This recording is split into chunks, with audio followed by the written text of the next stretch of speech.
As always, for people that haven't been before, we do introductions with people telling us who they are and what organisation they're from.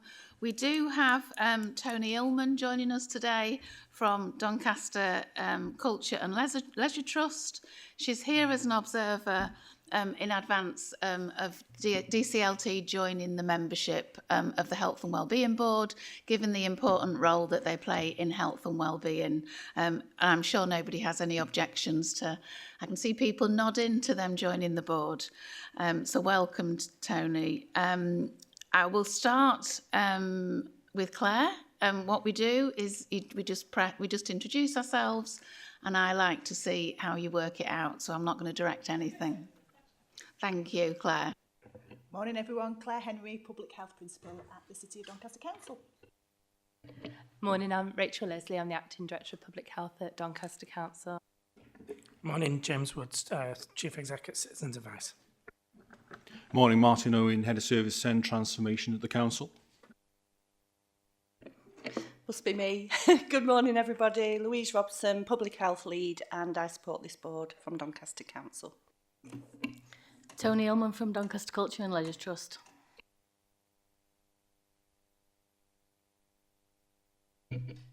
Hi, Fran Joel, Chief Operating Officer from Healthwatch.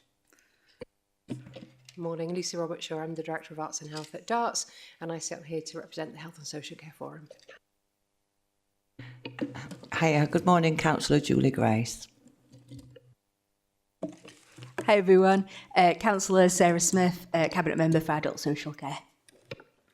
I'm Phil Holmes, I'm the Director of Adults Wellbeing and Culture in the Council. Morning, Laura Sherburn, Chief Executive Primary Care Doncaster, which is the GP Federation. Sorry, I thought we were going to sort of... Richard Parker, Chief Executive Doncaster and Bassett Law Teaching Hospitals. Morning everyone, I'm Anthony Fitzgerald, I'm Executive Place Director for Doncaster for NHS South Yorkshire ICB. I'm the Deputy Chair of the Health and Wellbeing Board.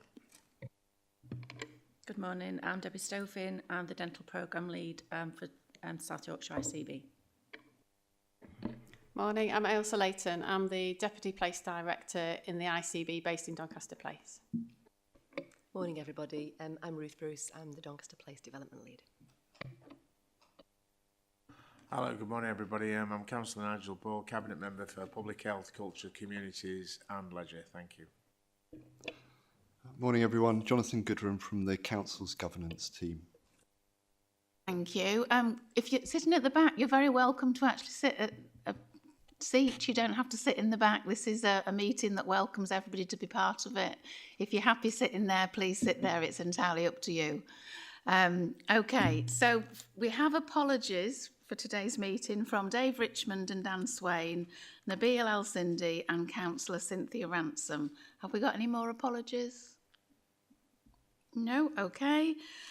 So I do have to read this out. So we are not expecting a fire practice today. If the alarm sounds, please leave the building by way of the fire exit through the doors at the rear of the chamber. When you have left the chamber, proceed down the stairway and exit through the emergency exit on the ground floor. If there is anybody with mobility issues, please wait in the refuge area at the top of the stairs where the emergency evacuation lift is located and use the intercom situated to the left-hand side of the lift doors to call for assistance. The designated assembly point is in the public square in front of CAST beyond the fountain. I would like to inform any members of the public and press that today's meeting will be audio-visually recorded.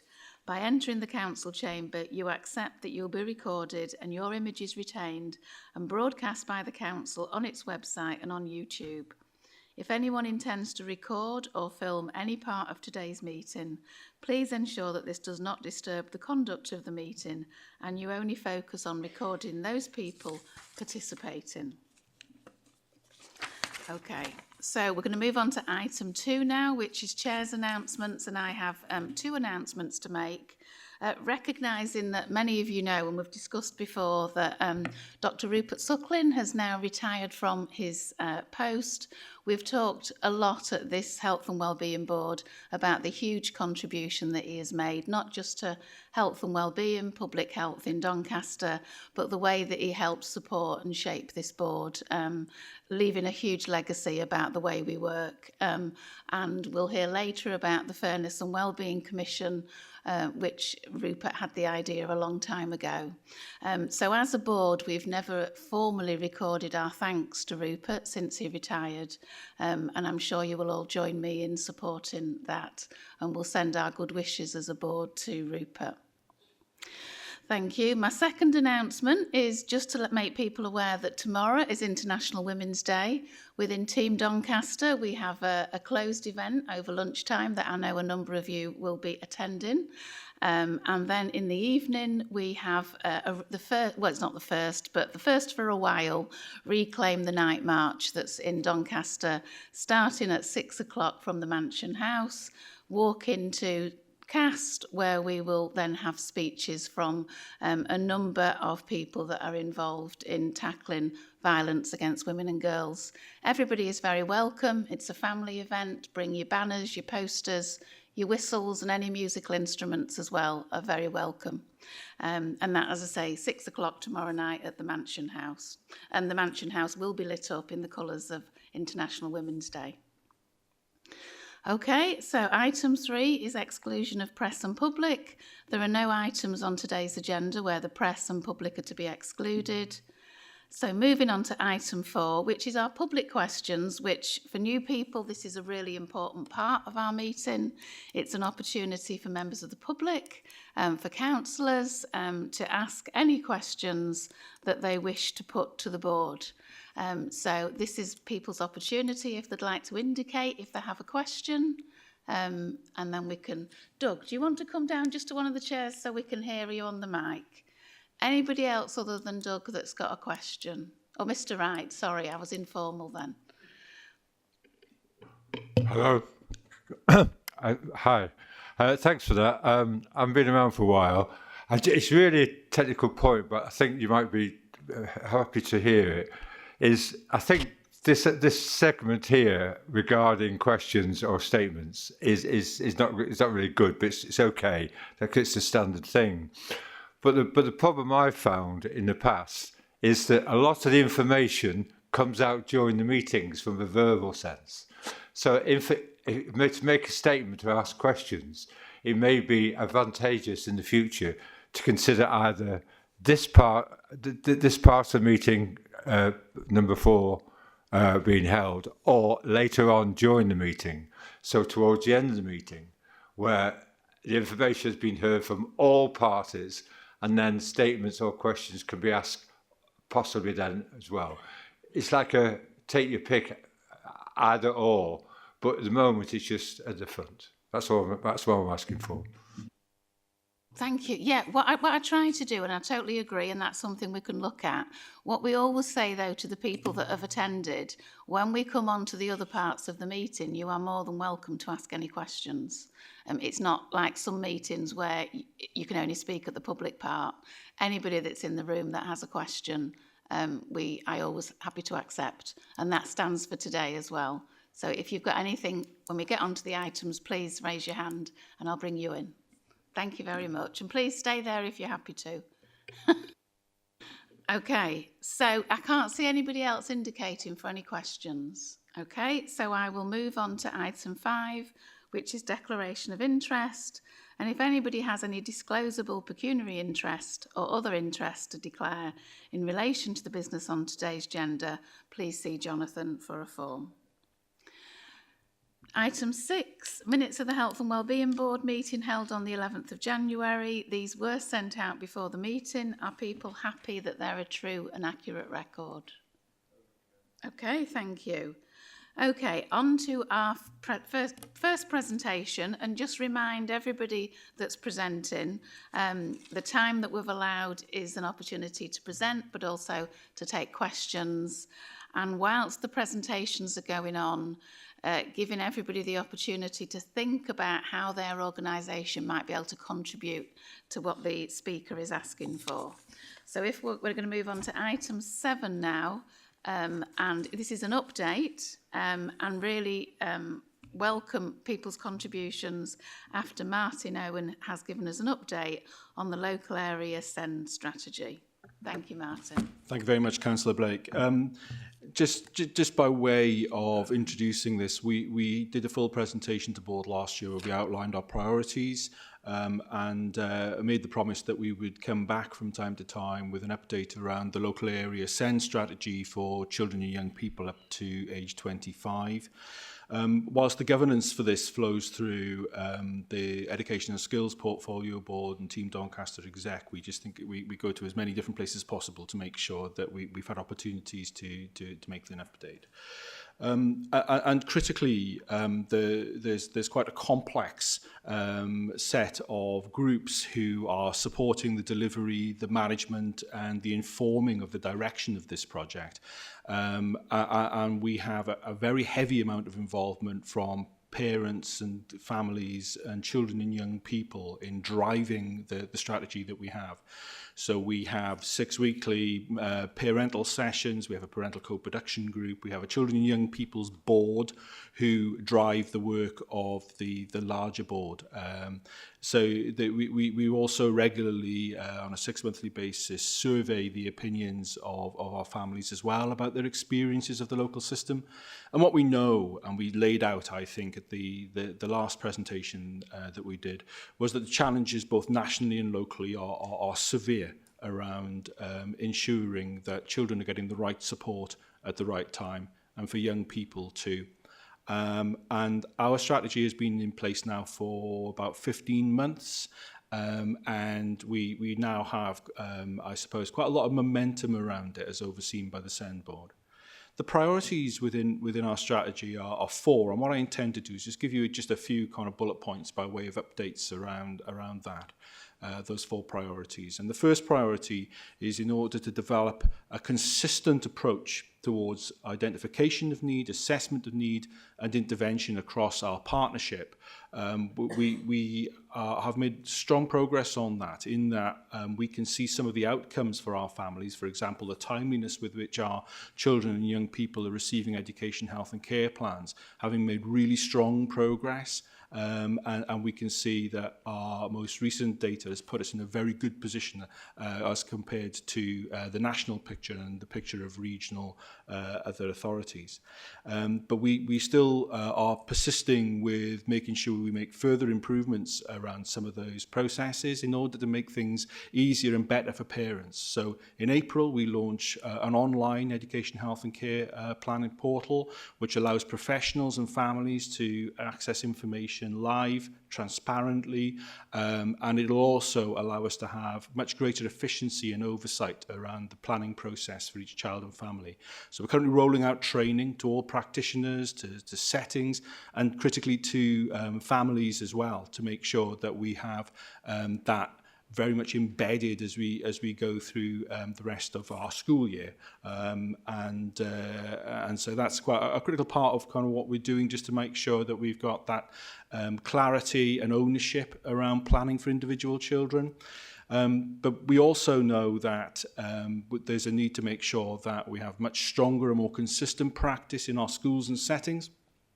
And we have worked with our school system through, again, a myriad of groups of which they've taken ownership to produce a common approach to how we identify children's needs and how we make sure that everybody is doing the right thing in order to respond to those needs at the earliest points. And so we have a suite of documents that we are training our school system in around those very things. How do we identify a need? How do we spot when there's a need to make an intervention? What does good quality interventions look like? And in order to support that, we have a professional development team that started within the council last autumn, who have done a full audit of professionals and practitioners' knowledge and confidence around special educational needs.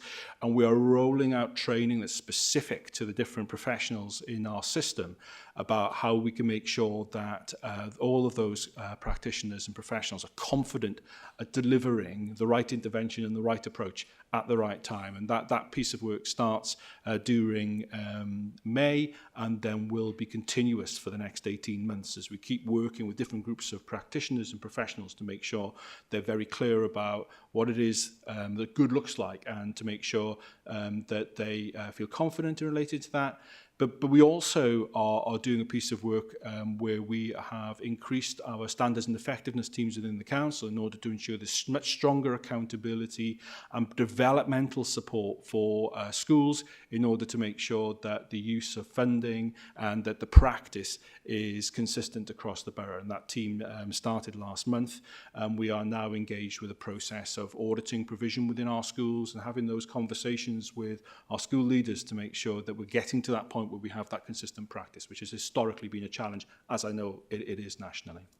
So we can see that. We can also see some really good improvements in terms of the way that our professionals are contributing to individual planning for our children as a consequence of our work around auditing and the work that we have done in terms of making sure that we have really high quality through the quality assurance processes that we have for health practitioners, where timeliness of contributions to plans is now very strong, and also the quality of the work that's going into those plans is good. And we have a 3-tier layer of quality assurance data practice that provides data into our board.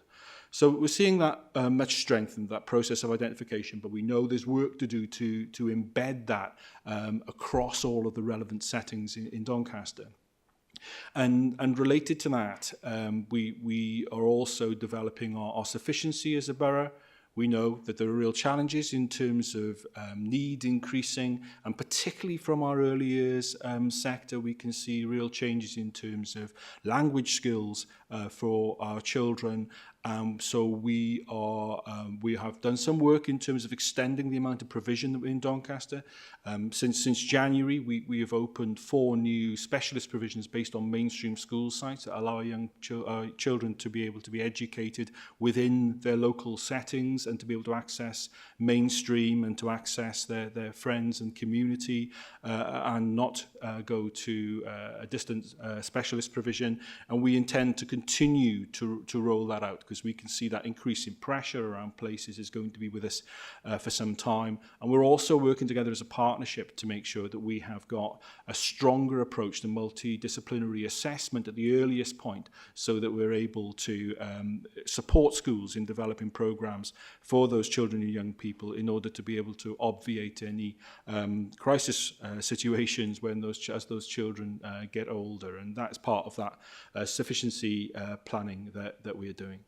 We are also changing the way that we are funding our schools, and this is really important in that if schools are all identifying children's needs in the same way, it will allow us to be able to make sure that funding for children with special educational needs is based upon their level of actual need. And at the moment in Doncaster, obviously the provision of an education, health and care plan will allow funding to be allocated to children, but actually that's a process that usually requires relatively high levels of advocacy and takes a long time. And we want to make sure that regardless of whether or not that child has an education, health and care plan, they get the level of support and funding that they require. And so that system and process has been sort of in gestation for about 6 months, working it through with our schools. And we're at a point where we will be launching that funding mechanism with the Support Schools Forum in the autumn. We have a big commitment towards transition, and that our funding will allow us to be able to have a much stronger continuity of planning across different phases of education, because historically we can see that there have been some real points of fissure at that point, where we can see that our youngsters are maybe moving out of mainstream education when they're moving, for example, from primary to secondary education or 16. And so we have strengthened the requirements around schools making transition plans and making multi-agency transition plans.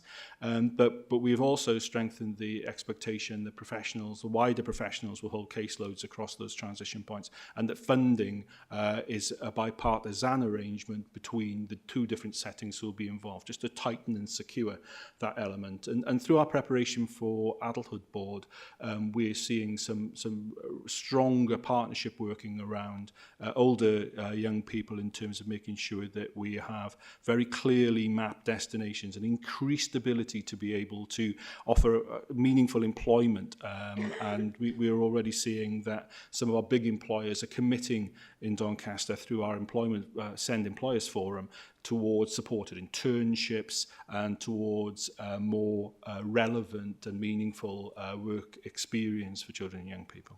The final one of our priorities is essentially around ensuring that we have got strong data and information sharing. And so we have a live data dashboard that maps trends, projections, context around what we're seeing in the local area and comparing that to national, which is in use by a range of professionals and practitioners so that we can support the work of the SEND board. But we've also published our first SEND Joint Strategic Needs Assessment and Joint Commissioning Strategy, which sets out how we're going to work together across the partnership in order to be able to identify and fill gaps strategically that we can see. We're reflecting a lot of that back through our about to be relaunched local office site, so that all of the strategic work and all of the detail that you can see here, including some of that planning and generation of data and information, can be seen and owned by the wider community. And that is very much driving the work of our Parents Co-Production Group, who are going to be working on a number of priorities with services to get to the point where we're able to have a genuine co-production relationship around some of those areas where our parents feel we need to make the most progress.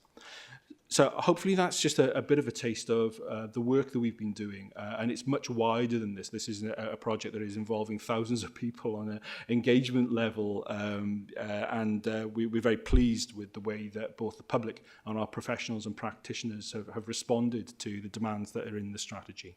So I'll pause there for questions, Councillor Blake. Thanks very much, Martin, and really comprehensive and good to see some initiatives developing very quickly, and then obviously, as you mentioned, some in the autumn. I've got a couple of questions, but looking around the room first for any comments that anybody... So I've got Richard, Rachel, James. Yeah, thank you, Chair. Thank you, Martin. It's just a question really about the identification of children with special educational needs, and particularly around things like dyslexia, dyscalculia, dyspraxia, because I know from experience within my family that often parents think that there is an issue, but actually seeking help and getting help with the issue becomes challenging, and the longer that happens, the more difficult it is, I think, to resolve some of the sort of issues.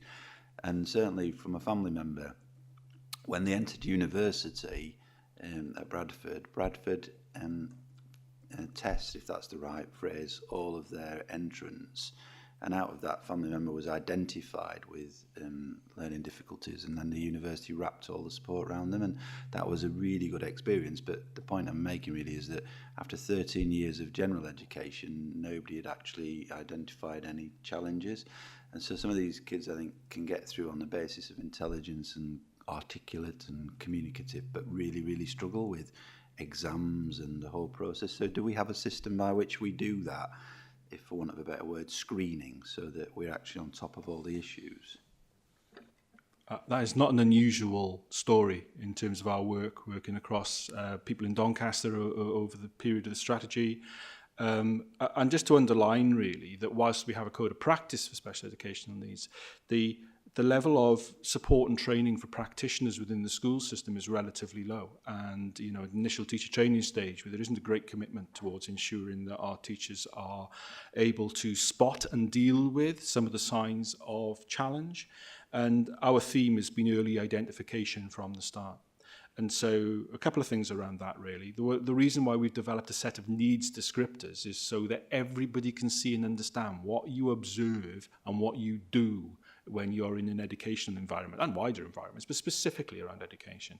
So areas of learning and cognition, such as the dyslexia element, are all embedded in that. So the work of our local authority officers will be to ensure that our schools are doing those things and that they're confident to do those things as well and to supply further professional development. So we're hoping that that makes a big change in terms of support and understanding. But there is a deeper professional development challenge as well that we've picked up, and those areas are part of the themes that have emerged when we've looked at school practitioners and their levels of confidence through our training audit as well. So that's in there. And I think, you know, there's a much wider challenge, I think, around autistic spectrum disorders in our system, which again is a level of understanding and a level of awareness that will allow our practitioners to be able to spot things early and know what strong interventions look like. So I believe that one of the challenges that we're seeing nationally, where we have a real crisis around funding special educational needs, is the consequence of needs not being seen early enough. And therefore, we are working with our schools around screening strategies as well to ensure that they're using their data and they're using their daily understanding of what happens in classrooms to be able to make sense of and to do something about the needs that are presenting. But we know it's quite a fragmented system, and so we're trying to pull everybody around that. And I think, you know, in terms of practice, that's going to be an ongoing job. But I suppose what we've done is we have set out the expectations and we've set out what the support strategies look like. But we've also, the conversations and accountability work is in place as well, that hopefully will allow us between those things to be able to make a real difference there. But unfortunately, it's not new to me, that experience. Thank you. Is that okay, Richard? Yeah. I've got Rachel and then James. I can't see anybody else indicating after that. Julie and then Lucy. Thanks. Martin, you mentioned supported internships in what you were describing. Is that part of the strategy? And I thought it'd be a good chance for you to describe a little bit more about that as well to the group, because we're hoping to have one supported internship in the public health team next year. Excellent. Oh, excellent. And it's great to see that the council at large has committed itself to taking on a number of supported internships over the course of the next year. We applied for funding and have received support for project workers within the council teams to work with the whole employers community within Doncaster in order to build supported internships and job coaching for our young people, where young people with SEND are able to access meaningful experiences of work, which will hopefully lead to good outcomes for them. We have some very, very strong outcomes from some of our post-16 providers. I don't have the data in front of me, but we can see that we, over the course of the last 2 years, have been offering some really strong supported internships, and the employment data related to those young people who are in more specialised provisions is excellent in Doncaster. But this is really about making sure that our employer community commit to being able to accept greater numbers of young people for supported internships. But in order to make that happen, we have to get the infrastructure right. So it's about employers understanding what that means and what they're taking on. But it's also about ensuring we have sufficient numbers of job coaches who are able to support those conversations. And again, we are working on acquiring funding and pooling resources with some of our providers to make sure that we have a sufficient infrastructure. So what we're not doing is offering things to young people that don't give them sufficient scaffolding to be able to make a success of that. And within our skills area of the Children and Young People's Directorate, we have a specialised team now who are devoted essentially to doing that work and working really well with our adults team around the employability strategy in Doncaster. So it's very much something we're moving forwards with. Our Employers Forum is going to be looking at developing the range further with some of our private sector employers next month at their next meeting. So hope that's okay. Thank you. James? Yeah, I'm interested to know what steps are in place for children if it's identified they've got a health or care need. What support's in place for the families or the individuals themselves to make sure they get the right benefit entitlement that they may be due? In terms of benefit entitlement, it doesn't form really a kind of major part of the work that we're doing, but I would be interested to look at that. We do obviously work with parent and families groups, and through that we are able to look at areas of practice such as healthcare planning, which is part of our kind of toolkit and our good practice work that we're doing through the professional development element.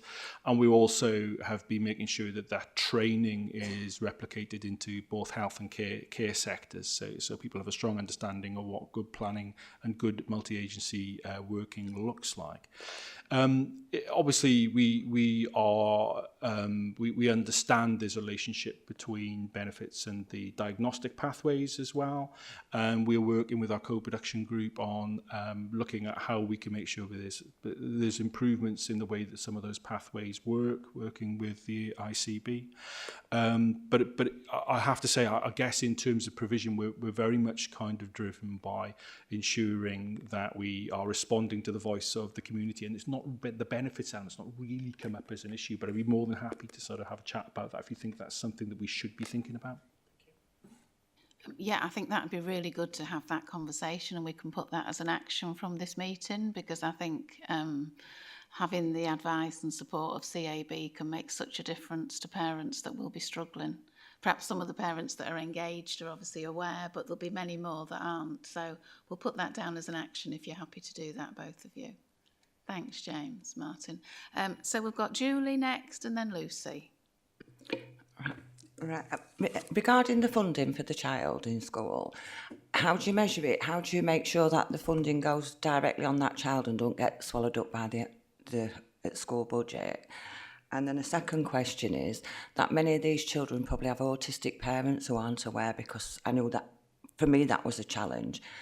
And in one school, when I was conveying myself, I felt like I was like kind of, I don't think my child's needs were addressed, because I felt like I was the barrier to the conversation because I wasn't aware I got autism.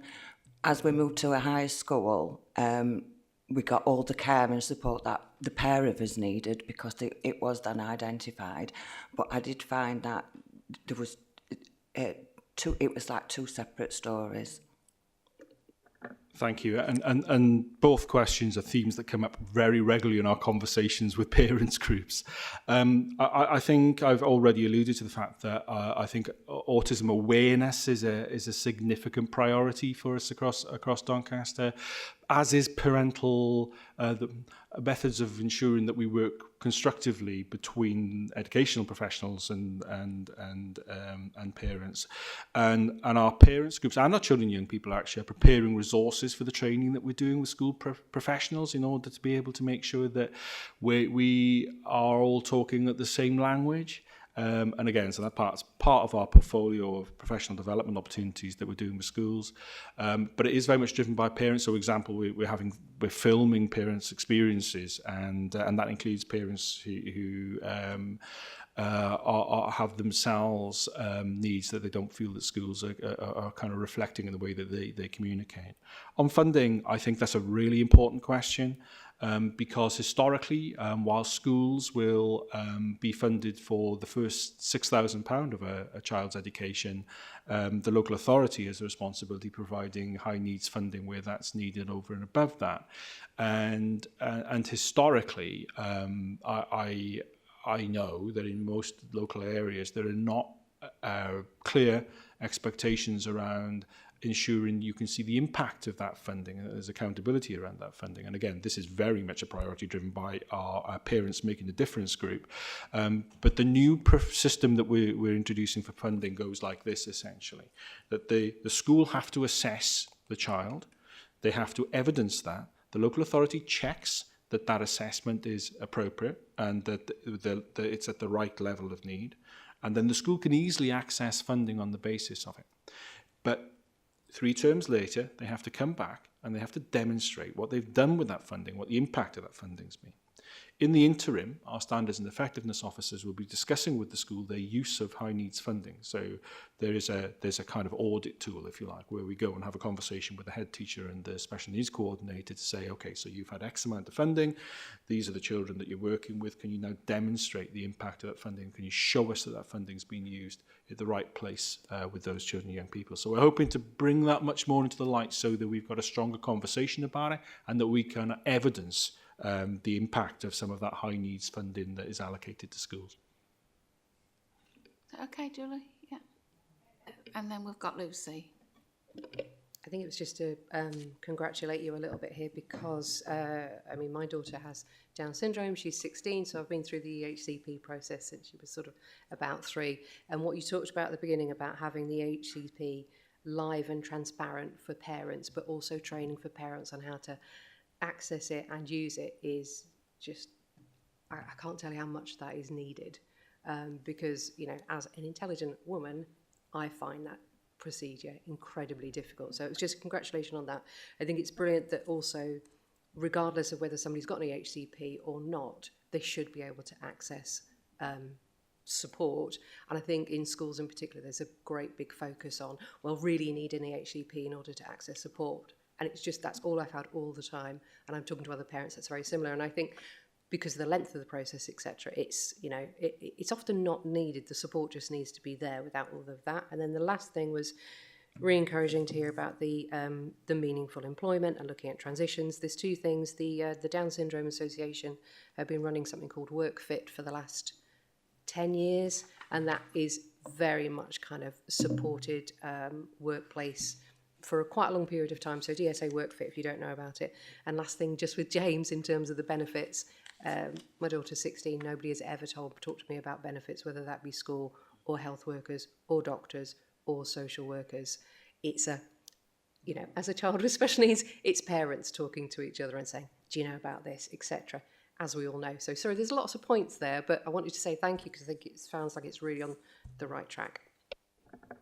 And if I can respond, just thank you for the really useful comments for me. I think what we can see is a system nationally which for parents seems incredibly difficult to navigate. And it requires escalations in order to be able to get to a point where you can feel like you're achieving anything. And very much our strategy is about saying it's not about applying for something and waiting, it's about what can you do right now? And how do we support each other to get it right? And I feel that in the national system, we seem very dependent on longer term expensive situations which create stress and anxiety for our families, and it just isn't right. And so in terms of navigating the system, obviously we put together a handbook and a toolkit for our practitioners with a very clear set of graduations. This is what you do here, this is what you do here, etc. And we've also developed a parental toolkit as well, which we'll be publishing during the summer through the local office site. And we're hoping that we get into that conversation. But I'll also say that we just want to hear from parents. We want to make sure we're not missing a trick, you know, and where there's opportunities and experiences that just help us, then please feel free to contact me and as parents, you know, inform the way that we go. And on that last point about WorkFit, yeah, we are aware of some of those programs. I do think that at the moment there's probably much better connections we can make with organisations who are doing similar work elsewhere. So I'll take that on board and feed that back to the professionals in the team. So thank you. Sarah and then Julie will be the last question. Thank you so much. It's been great to hear this comprehensive feedback on where everything's come to you. Just 2 points really, and you might have answered one already, but like what's the weight of the parent's voice in highlighting issues? Because I think some case work I get is that a child, because of masking, can be not that disruptive in school, because it tends to get things that when people are disruptive, they will get the diagnosis rather than it being an internal disruption. So it's like you'll get the diagnosis if it affects us, not you. And just kind of wondering where that parental voice is in that weighting of this? Because it seems like the parents that I speak to, their experience tends to be that it's on the teachers' thoughts rather than their thoughts. And just on another point, it'd be great for us, you know, when you said we do need more autism awareness in Doncaster, and just wondering if that's a point of action for us to work on, or a wider communication thing on that. I think would be really useful for every age group.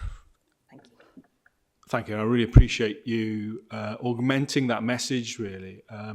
Our data, and I won't go into the details, but our data shows that there's a latent response to the experiences of people with autism within our system, and we're not getting the right outcomes for and then experiences for those children and young people, and that is very much driven by a lack of confidence across the professional world.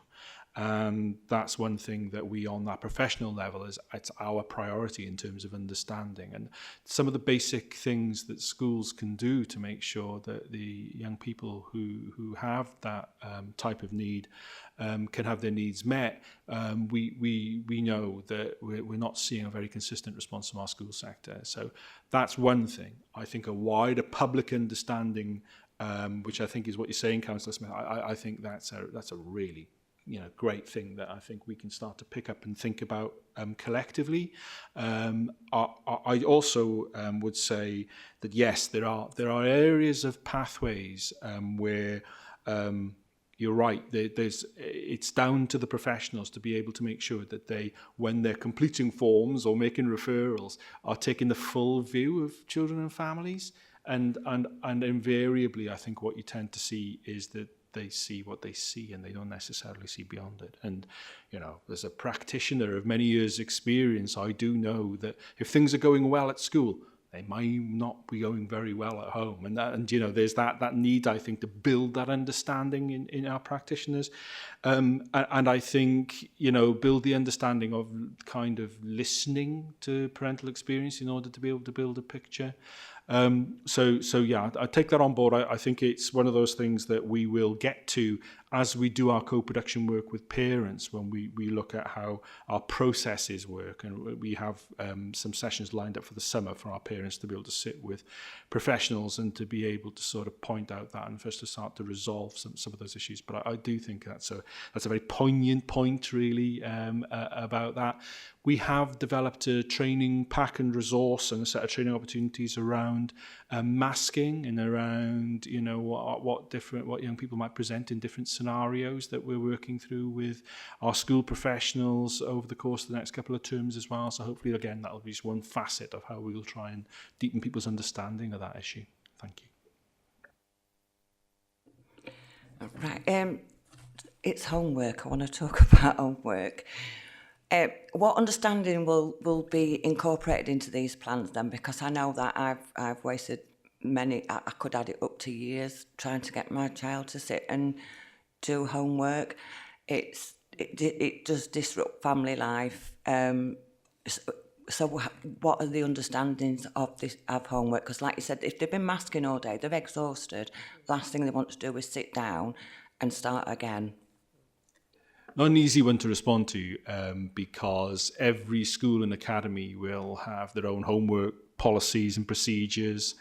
And in terms of the scope of the strategy, I guess it comes into the work that we're doing on ensuring that practitioners have appropriate and reasonable expectations of children and families. But it still will be there are probably 130 different approaches towards home learning in Doncaster. And it's probably not going to explicitly be within the kind of reach of the work that I'm doing. But my expectations, which are set out in our council's accessibility strategy, are that obviously schools will make reasonable adjustments in all aspects of what they do, and that includes the way the curriculum's delivered, and that would cover homework as well. So I couldn't say that it's explicitly part of the strategy just because of the heft of the work that we need to do on kind of cultural change and professional shifts in awareness. But I hope it would be a byproduct of that you would ensure that you'd see that our schools and settings are having meaningful and reasonable expectations of children when it comes to all aspects of how the curriculum's delivered. Okay, thank you. I can't see any more hands up, so I'm going to summarise. And it was just for noting, but I've noted 4 actions as well, Martin. And I know Louise always has the job of picking these up afterwards for us as she supports the board. So the really good suggestion in terms of that benefits link. So thank you, James. And I think that would benefit an awful lot of parents. Also, Lucy's suggestion about WorkFit and other schemes, Martin, you said that was a possibility to link in. If we've got national organisations that are already doing brilliant work, we need to see how we can link in with those. You mentioned some links and useful information that I think was going live in April. What I would say, Martin, is could you share that with Louise so the board can get it? Obviously, we're all here in a professional capacity, but we all have personal responsibilities and awareness as well. So I think anything we can all do collectively to promote, because I know we don't always look at social media or council websites.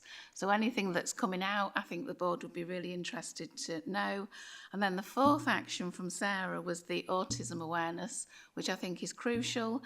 I'm thinking that we have got, and I look at Louise, I think we've got an update soon from the Learning Disability and Autism Partnership from Mark and Raymond, I think.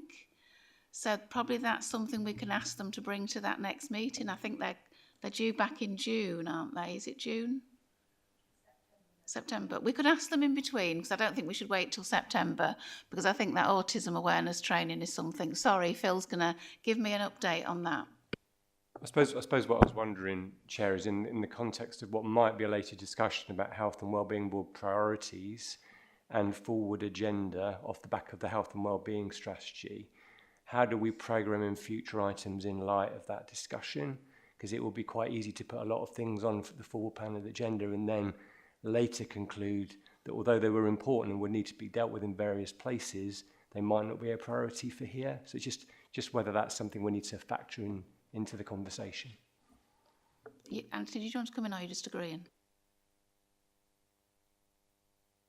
That is a good point. Yeah, I get too carried away by trying to get everything to this board. But you're right, there are other boards, organisations that can just let us know that it's happening and then inform us.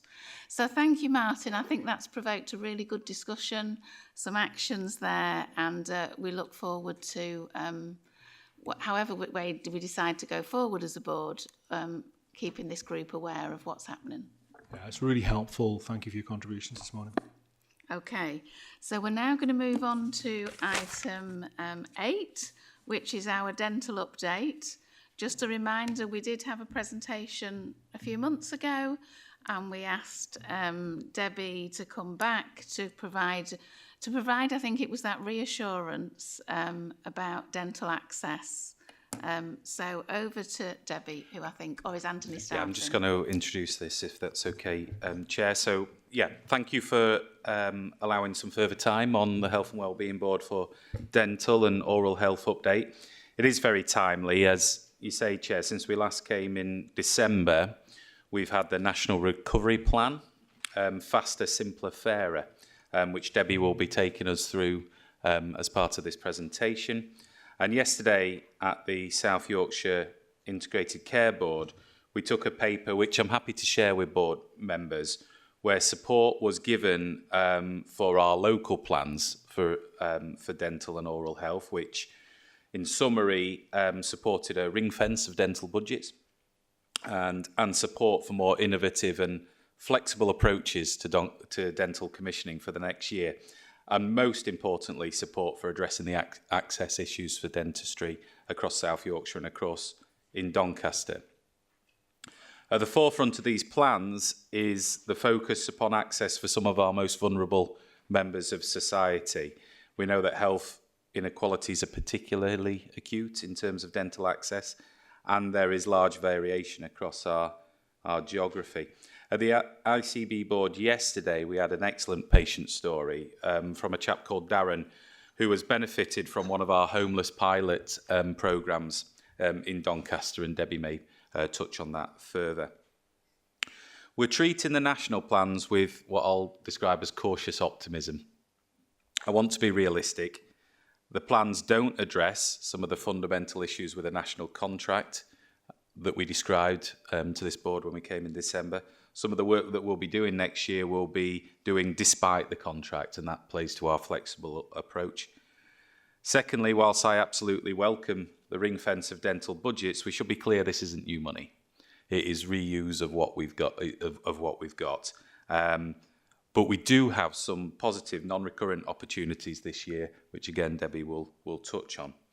And finally, we know that oral health improvement is a generational issue. I was really pleased at our workshop last month that there was a focus upon children and young people's oral health. I'm right behind that being at the forefront of our strategy, so happy to continue that conversation. I do recognise that dental access forms a large part of our councillors' mailbag. I do recognise I get a number of complaints around dentistry access, and indeed Healthwatch feedback around dental access is a particular issue for our residents.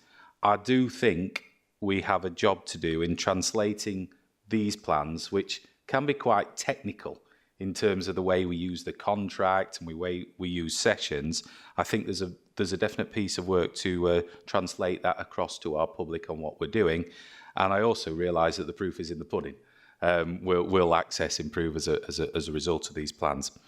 So after Debbie's presentation, as ever, I'm really looking for Health and Wellbeing Board brutal honesty in terms of our approach, and just as importantly, how partners may help us in terms of some of the implementation. Okay, morning everybody. So I'm hoping it's working.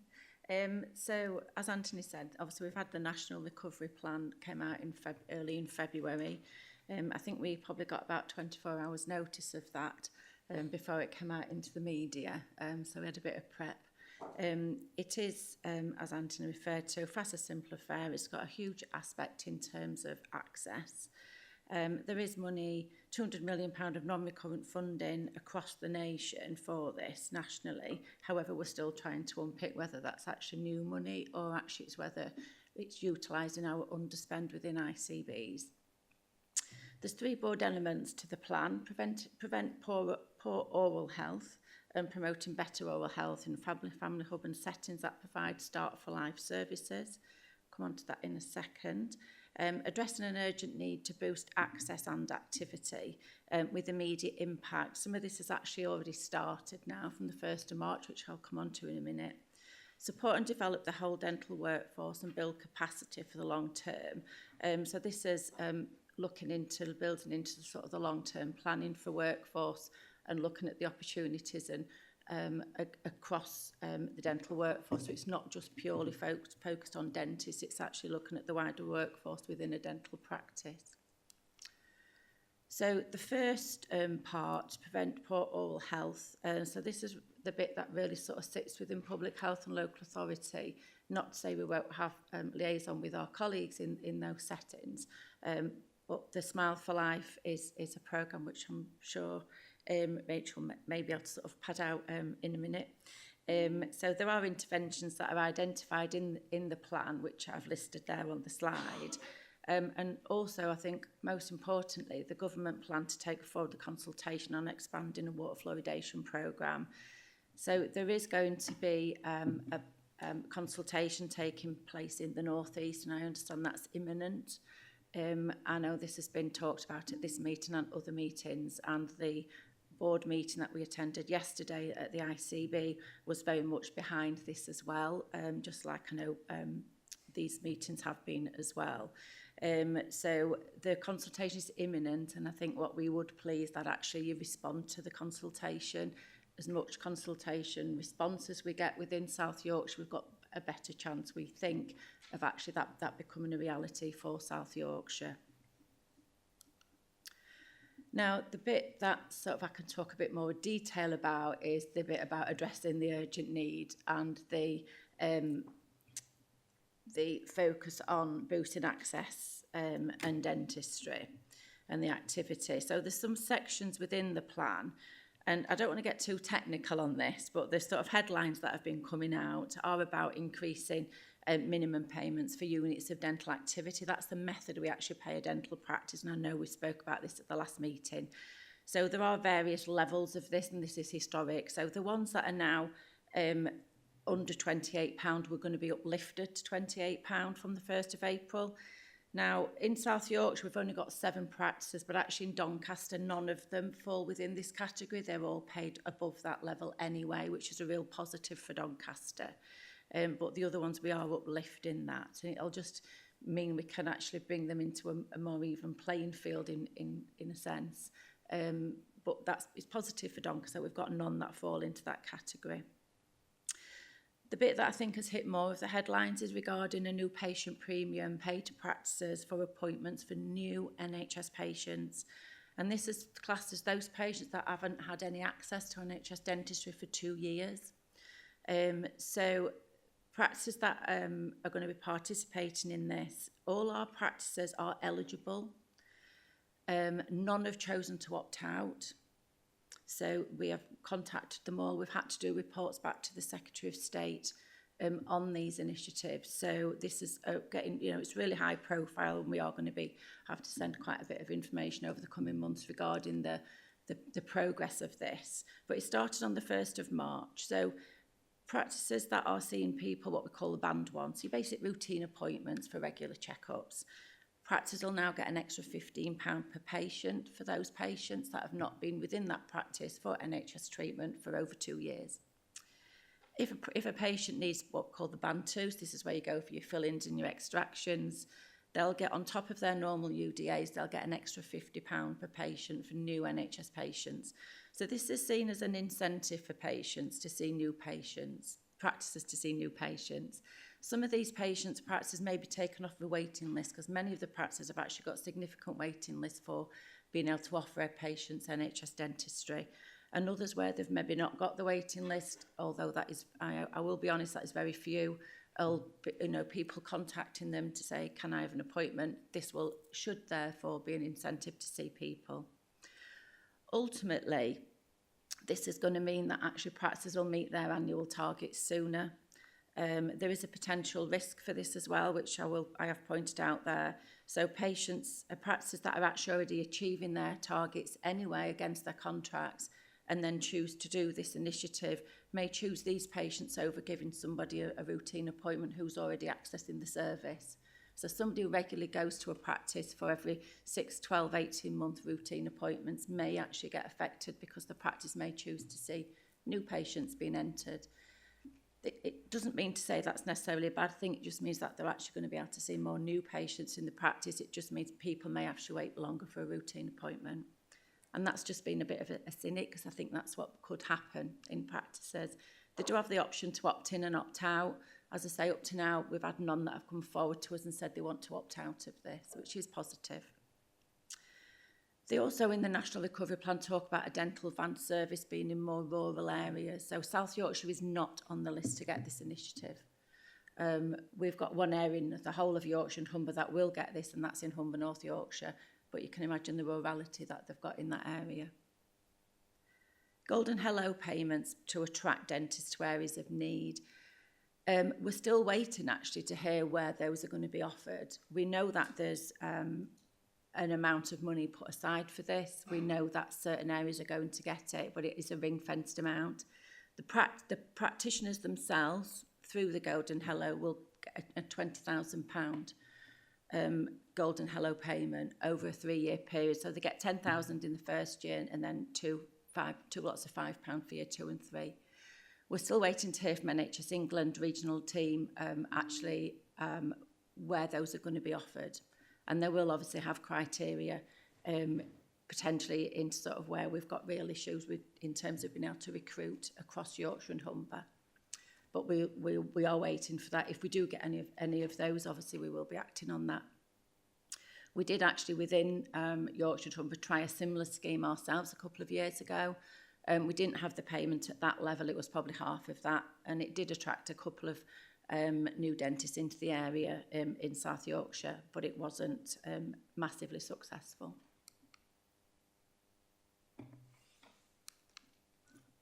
Okay, so supporting and developing the whole dental workforce and building capacity. So this is a lot of where it actually builds into the NHS long-term workforce plan, and supporting the workforce using the skill sets across the entire clinical team. So in South Yorkshire, we've spoke a bit before when we've come to this meeting regarding a scheme called Flexible Commissioning. It's very much focused regarding prevention, and that already actually makes better use of the skill mix within a practice. And we're looking already to expand on that way of our commissioning, and we obviously got that endorsed yesterday at the board meeting at the ICB. So we are already doing that, but I think what the plan's doing is sort of trying to envisage that and do more with that. There's some legislation we're still awaiting for dental care professionals other than dentists to actually work to their full scope of practice, which means that you'll be able to go and see a dental therapist or a hygienist, for example, within a practice, and they can actually be able to see people rather than being seen under the dentist, and actually submit what the FP17s, which is the form that you fill in when you go to a dentist, to actually confirm that's the work that they've done on that patient. That's been a long time coming. Things are starting to move a little bit on there. We're already starting to see adjustments on on the national system where things are reported to, of being able to record these people on that system in readiness for this to happen. I touched on earlier as well in terms of the long-term workforce plan, so that's where there've actually been some national commitment to actually expand training places for different parts of the dental workforce. I've highlighted in red in terms of making it easy to recruit more overseas dentists. And in South Yorkshire, we'd already started to develop plans around this, and we're wanting to do this already. So we actually be able to sort of work how that's going to fit in alongside actually the national workforce plan as well nationally. And in South Yorkshire, we're in the progress of doing a bit of a scoping exercise and developing a South Yorkshire workforce plan. We've got a group pulled together to look at this, and some of the work will actually be done across Yorkshire and Humber as well, because obviously there's commonalities. But we'll be looking at specifically for South Yorkshire. Dental funding. So Anthony alluded to this a little while ago. So our dental budget in South Yorkshire, as you can see, is £112 million a year. We agreed last year to use some non-recurrent spending, which is really based from what we pull back from our contract. So it's our clawback money we get from practices, and we committed that to do the urgent access sessions in primary care. Next year, we've estimated a substantial amount more than that. It is very caveated at the minute because it's all based on forecasts of practice performance, and therefore what we will actually get back from those contracts who are not delivering. So it is subject to change. The earliest indication we'll get will be the end of July, because we get practices have to submit their returns. They get up to 3 months to do that. So it's until the end of July we'll have a better understanding of that. Even at that point, though, practices can still challenge their activity, and we do still have some that we expect will do that at year end. But we're working around that figure at the minute. But as I say, it is caveated, and if my finance colleagues were on my shoulder, they'd keep telling me that. As Anthony said, the dental ring fence is there for 24-25, and that does include the underspend we get as well, hence getting hopefully the £12 million on the currently to spend. And we're also going to be able to look at using a proportion of that on a 2-year basis as well, not just a one, and that was something we built into the board paper yesterday, and the paper was supported. The impact of the recovery plan, like I said, we're not quite sure fully yet how things are going to be funded. Some seem to be funded within our existing contract limits within our practices, but we're sort of waiting to see actually what additional things may be coming through for that. Like I say, it was £200 million nationally, but it's the unpicking of that. More detail to follow. So the paper we took yesterday to the board updated them on the challenges, the current position, and then what our developments are. And we've already been to the Health and Wellbeing Board and other meetings in Doncaster talking about what the challenges are and what we're wanting to do. This actually then sort of was able to sort of concrete what we actually want to do going forward. So we did seek 3 key principles regarding the funding position, the commitment to take the more level of risk on our innovative ways of commissioning services rather than the just mandatory dental services UDA approach, and supporting priorities that we've actually outlined for our principles for next year, which we're now going to be working through in much more detail. So our developments, and we have touched on these at this meeting, so I'll very quickly run through those. Flexible commissioning, and that is what we've now got commitment from the ICB to look at that in a more ambitious way, and that's what we are developing. Urgent access sessions for patients experience the poorest oral health, improving access for those experiencing homelessness. So both of those programmes we are actually now extended into next year, and we've already had that commitment, and we've already contacted practices who are doing that to continue. Improving access for those experiencing homelessness. So when we talked about the Flying Scotsman in Doncaster being one of the pilot sites, and the patient story we had yesterday at the board went down really well. And it was a combination of the charity at Riverside, and the gentleman, Darren, actually goes to Garnham House, one of their sites from that service, working with the Flying Scotsman who are providing this service. They provide a session a week, and it's provided access for homeless people to actually access dentistry. Some of them may just want that, that initial appointment to actually get an urgent need fixed. Some actually might want to go into much longer term dental treatment. The chap Darren yesterday, he is a former substance misuser, drugs and alcohol. He's had lots of difficulties, but this service enabled him to be supported to make the step over that doorway and actually start seeking dental treatment. And he had his first appointment with them, and he's now had some more teeth extracted. His face is very sunken in, as you can imagine, from dental problems and his lifestyle. This gentleman is already now continuing that treatment, and the plan is that he will actually get dentures, which will obviously then fill his face back out. It's already given him a huge amount of confidence. He feels he can actually smile even without the dentures, just by having his teeth taken out. It's built his confidence massively. He is taking driving lessons now, and is also then going to be seeking employment. And I think it was just a real life story talk, which really linked to inequalities and focusing on the positives of this service. It only started in November. This gentleman took his first step over that doorway in January. So in the space of 2 months, it's already made a massive difference to his life. We've got another service in Sheffield as well, but we focused actually the patient story on Doncaster. This service will continue, and hopefully through the success it's already seen to have, and we did have other patient stories coming through to us. Not everybody actually wanted to be filmed because the board meeting goes into the public domain, but Darren didn't have an issue with that. But we will hopefully then be able to continue with that service on an ongoing basis.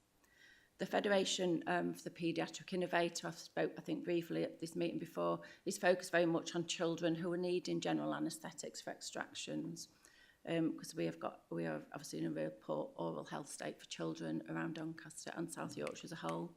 So that piece of work is still continuing. We're hoping we'll learn an awful lot from that with all the clinicians across South Yorkshire working together. 2-week wait electronic referrals, so this is those that are subject to suspected of cancer. We're hopefully, it should all now be launched in Q1. We've got all the links in with the trust. There's work going on behind the scenes to get all the technical stuff worked out. We're going to be having some face-to-face, well, not face-to-face, team sessions with dentists across South Yorkshire, and this will enable those referrals to go electronically rather than just emails or even paper referrals at times. And this practice service reviews, we do wherever we need to, or wherever practice contacts us, looking to do service reviews with practices who are really struggling, looking to try and secure that NHS dental practice in the area rather than handing back contracts. Okay.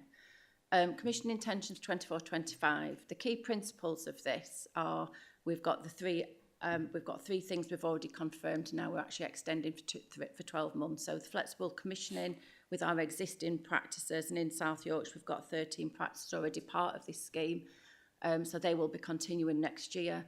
The urgent access sessions will be continuing, and I think I reported last we've only got 1 practice currently doing that in Doncaster.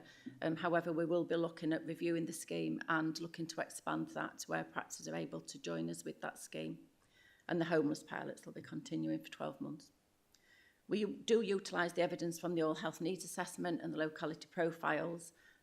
Also, our feedback from the South Yorkshire Dental event were held back in November, which identified a number of priorities, and actually they did very much link in with the messages we got through from the Oral Health Needs Assessment, and we've also consulted with the local dental committees and our local dental network.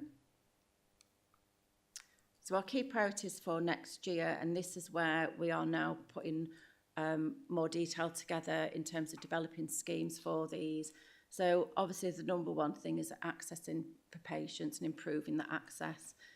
So there's a few things in the pipeline for that. One of them is to allow practices who can to deliver above their current contract level to go up to 110% of their contract. And that's not going to be something every practice will be able to do, because not everybody is able to even deliver the contract as it is, because of the challenges we've got. But it will allow, where possible, those practices that can to actually achieve over and above what they are already doing to meet their levels and go up to 110%. So that's one of the schemes we'll be doing. The urgent access sessions, as I say, we've extended those out already, and we are looking to expand, because we do really need to focus on getting access for those that are in the greatest need. And the other programmes in terms of the homeless, the flexible commissioning, and looking wherever we can to look at our flexible commissioning options now in that more ambitious way to actually look at targeting those areas of greatest need and targeting specific population groups such as the homeless and other vulnerable groups. Workforce initiatives, we've already sort of touched on really. We're looking at a workforce development plan. The national plan will help towards that, but that will be much more longer term. We are looking at overseas dental developments and recruitment that way, and we are also looking to develop things regarding what we call our foundation dentists, so those that are actually in training but coming towards the end of it before they can actually fully become an associate dentist within a practice, and looking at ways that we can try and incentivise them to stay within NHS dentistry. Children and young people, there's more work we can do with that. Flexible commissioning already does it to a certain extent, because it's really opening that preventative pathway, and health and social care colleagues working with children that have been identified with a clinical need already have that access through to our 13 flexible commissioning practices. What we want to do is look at where we can develop that wider, so it's not just limited to 13 practices, but actually looking at what other options we can do with children and young people, and also looking at what impact that has with families and whether we need to include the family as a whole holistic family for that. Orthodontics, we have got significant waiting times for orthodontics across the patch, and that will be in Doncaster as well.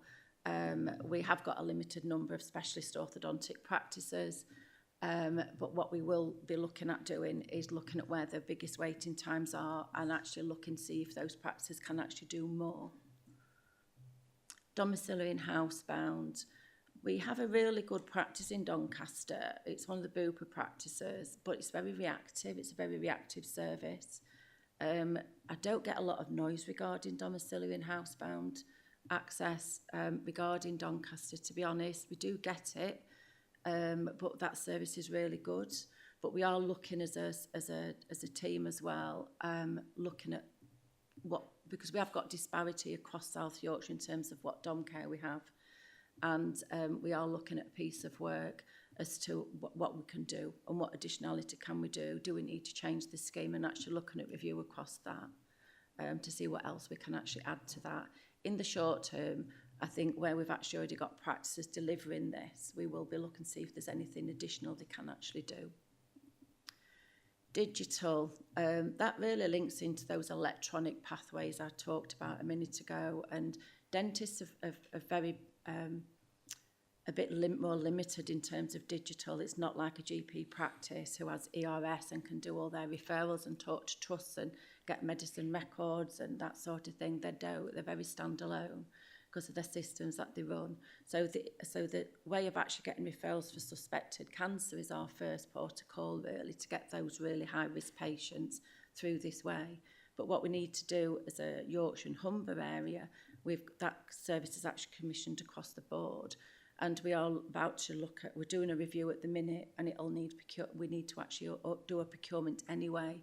So what we want to do is actually look at actually capturing all aspects of referrals to be done through an electronic means rather than paper referrals and emails, which can get lost. And then community dental services. So that's the service that deals with the more vulnerable parts of our society. They're dealing with urgent, high mental health needs, high learning disability needs. And the review of that service was undertaken, and our current providers are in place until March 2025. So this year we're developing a strategy in terms of what we're going to do next, and whether or not that actually has to go to procurement. We know that there's some gaps in the system, hence the fact I've put maybe need a longer term funding and recurrent commitment to that to actually bolster and fill some of those gaps. So we're early days of actually sort of meeting and looking at all that together and developing a commissioning strategy around that. That's the end of my presentation, Rachel. I'm just checking Anthony wasn't coming back in. No, okay. So could I see hands for people that, this is going to take me a while. I saw Nigel. Just again, please. I saw Nigel.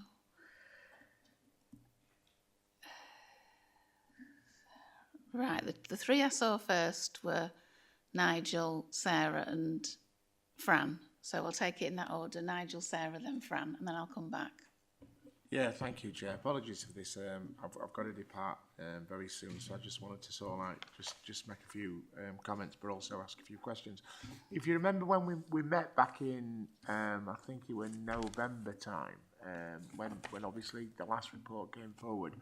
One of the things, well, two things that I specifically asked really, because what concerns this board, and I understand that we've got obviously a wider South Yorkshire remit, but what concerns this board more than anything else is the state of services within Doncaster, for Doncaster residents and Doncaster citizens. So one of the things that I was extremely disappointed in at the last report was the fact that we knew that Doncaster had got an issue with extractions, and we knew that Doncaster had got a problem with the number of checkups. Particularly for people that were struggling with obviously sort of like oral issues and wanted to go in. So we looked at that, and we were told that across South Yorkshire that there were 26 urgent access points, and within Doncaster, unfortunately, we'd only got 2. So across South Yorkshire, 26, Doncaster's got 2. And that was a point that I made last time around, and I said that clearly needs addressing, because out of South Yorkshire, Doncaster had the highest extraction rates, and one of the other things that I asked for is specific data linked to Doncaster around how many kids we've got waiting for extractions in Doncaster, or waiting for urgent care, or waiting to see a dentist. And I'm going to use the expression pulling teeth. It's like getting that data is literally like pulling teeth, because we don't know how many kids in Doncaster are waiting to see a dentist, either urgently or whether routinely. That data has not been available. Now, my guess is, post-pandemic, it's really high. So what concerns me, if I'm perfectly honest, is Doncaster. So I thank you very much for the presentation and obviously what's come forward today. But I see nothing in there that's Doncaster specific in terms of the services that's going to be enabling people to get access urgently to see dentists. And I don't see anything that really improves my feelings about how Doncaster is going to fare in terms of obviously access to dentistry. So at this point in time, I'm minded individually to raise a concern with the ICB on this. I'll let Debbie get into the, thank you for that point. I'll let Debbie go into the specifics of what we're going to, in terms of more access appointments in Doncaster. I would like to make a point, though. The plan that we're putting together at South Yorkshire is no way to the detriment of what our Doncaster approach is, Councillor Ball. You know, we recognise that we don't look at our plans and say that we're going to specifically prioritise one town or city above the other. Hence why we've tried to put things in place in Doncaster, such as the homeless pilot that Debbie described. I hate to keep going back to the contract technicalities, but one of the difficulties we face in Doncaster, and it's not where we want to be. We know we can get better, but some of the money that we can use for other sessions, we do tend to fill our contract levels in Doncaster. So the way the mechanisms work, where we can bring some of that money back for different ways of using, actually we're meeting those contracting levels in Doncaster. So it's about using some of that non-recurrent money that we've got next year to improve the access. But I do want to give the reassurance we certainly don't prioritise one town or city above the other.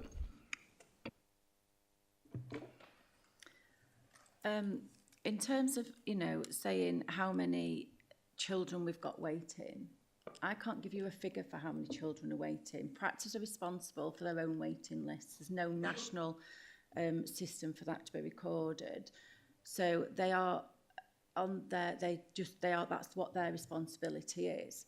Now, if anybody contacted a practice with a child in an urgent need of treatment, I would expect that practice to prioritise that child and see them.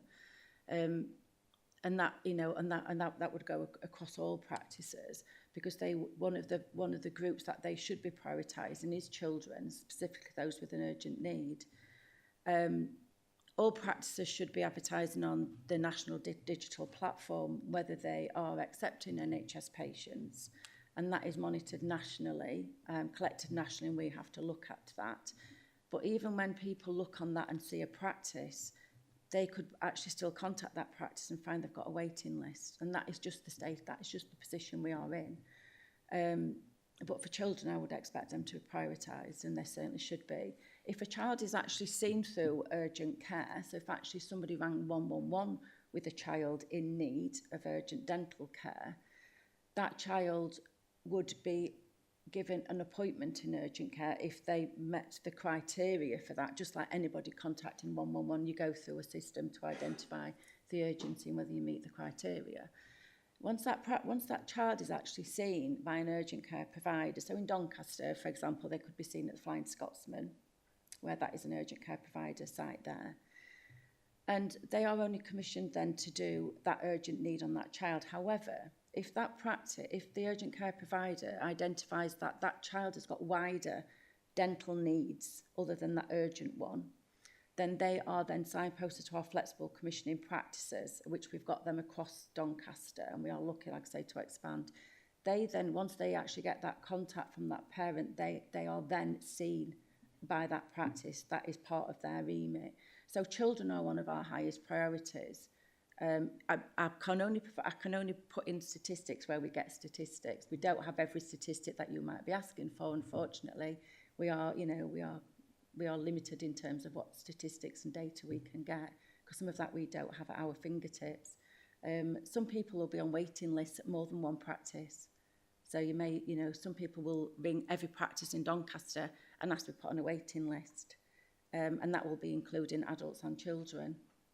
And not everybody who will then maybe seen in a practice then decide to then, I better ring the other 20 practices that I'm on a list as well and take my name off. So actually sometimes our waiting lists seem really high, but actually you could probably take a good proportion off them because people are on more than one, to give a reality.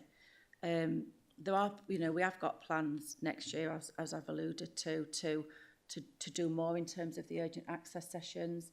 Yes, we only have 1 or 2 in Doncaster, but that was by the practices' choice to be part of that scheme when we offered that out.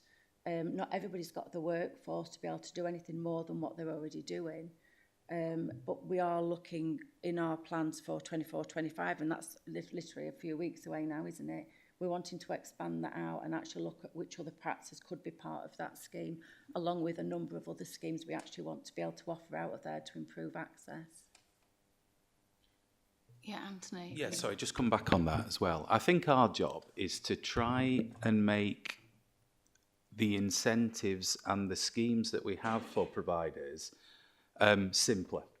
So for some of the urgent access sessions, for some of the flexible commissioning service, we have had feedback from providers about you make it difficult for us to measure, you make it difficult for us to evaluate the work they're doing. You need to give us more notice, you need to give us a longer period of time that you're going to invest in this sort of scheme. So that's what we've taken feedback from and going to try and change the plans and adapt the plans to make the incentive for these practices, which already have limited workforce, don't they, to try and do more.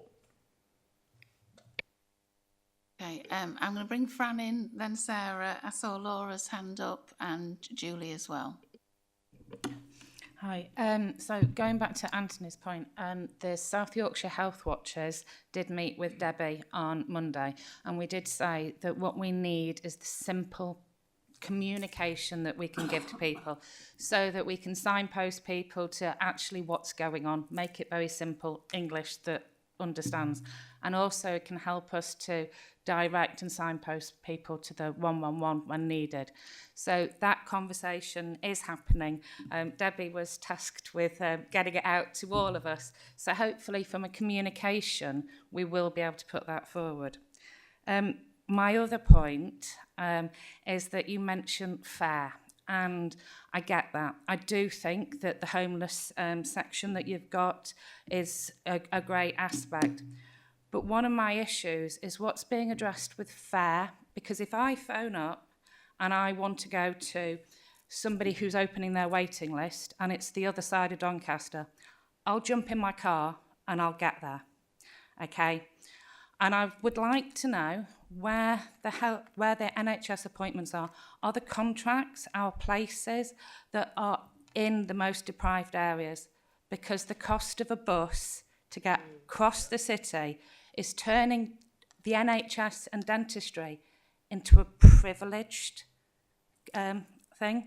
So what, in your plans going forward, is making sure that the people in the deprived areas are actually going to be able to access the treatment in the same way as anybody else who's got a car? Hi, Fran. Yeah, so the comms bit we did talk about on Monday, and we talked about that at the board as well yesterday. So we are planning to do some work through our comms team to try and make that message much simpler for the public, and in terms of being able to sort of signpost, you can actually follow the pathway for when people are actually contacting you, so you know what to do. The bit about fair and the practices, what we can do is there's some, we aren't getting into technicalities because I don't know how to do it myself, but there's a way we can actually plot them out on the map and actually show them where actually they currently are. We are limited to where they are now, and that's just been historic in terms of where practices could actually just open up. So we will be able to plot that and actually see where they are clustered. But I do think we have got quite a good spread of practices across Doncaster, but I'll certainly got that on my jobs list already for Monday to look at and share out then with Health Watch teams. I suppose before Anthony comes in, what I was going to say is that once you've plotted that, so it'd be good to see what influence do we have in addressing that in our most deprived areas there aren't any dentists. Because what I don't want to do as a board is try and do something if you say we have no influence at all. I think there's some work for us to do. Debbie hinted at it. There's more information to come in terms of the workforce plan for dentistry, but I think it is within the ICB's remit to look at things like those golden hellos, to target those in our areas where we're most under-resourced.